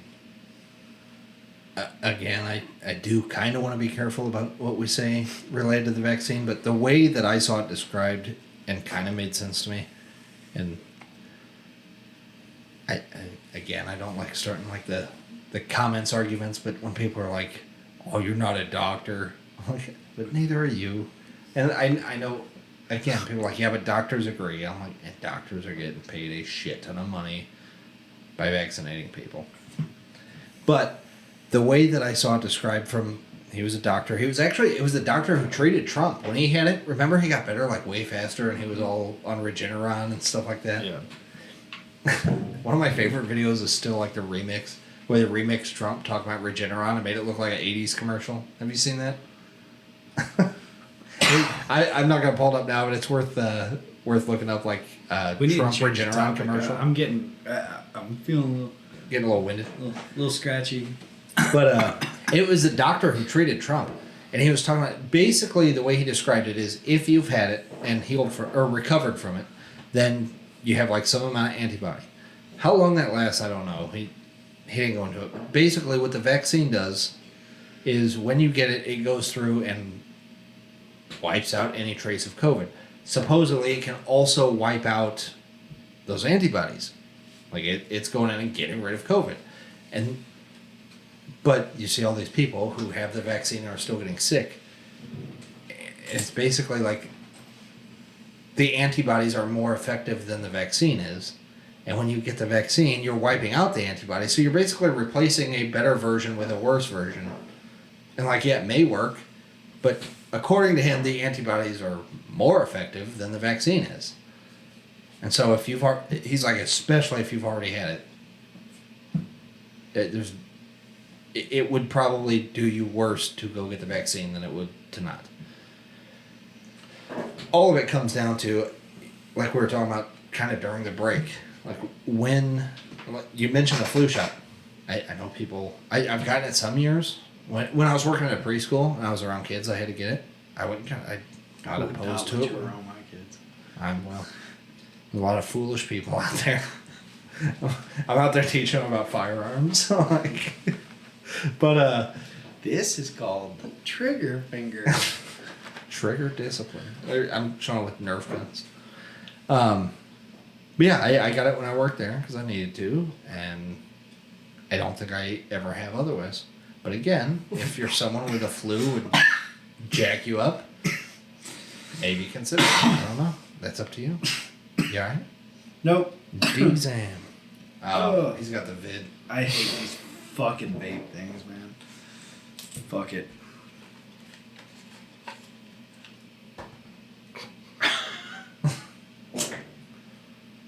I'm gonna call bluff. I know. Alright. I don't got the balls. Making them kick my ass. Come in kicking the door down. Alright, you guys want to wrap it up? Up to you. Let's pull a total Biden here, but yeah, we can wrap it up. You want to shout your socials again? Yeah, Facebook is at Cardinal Tactical 762, and I'm still working on the other pages. There we go. We'll be sure to share his information at cryptiktactical.us. Under the train tab, like I said, we're going to try to get some classes together. So anyone interested in a concealed carry class, we're going to try to work with Keagan to get some kind of class together. So yeah, be looking out for that. You got anything else? Stay cool, ladies. I couldn't say it any better. Sorry. Stay cool. They, them. Menstruating persons. All right, guys, we'll be back.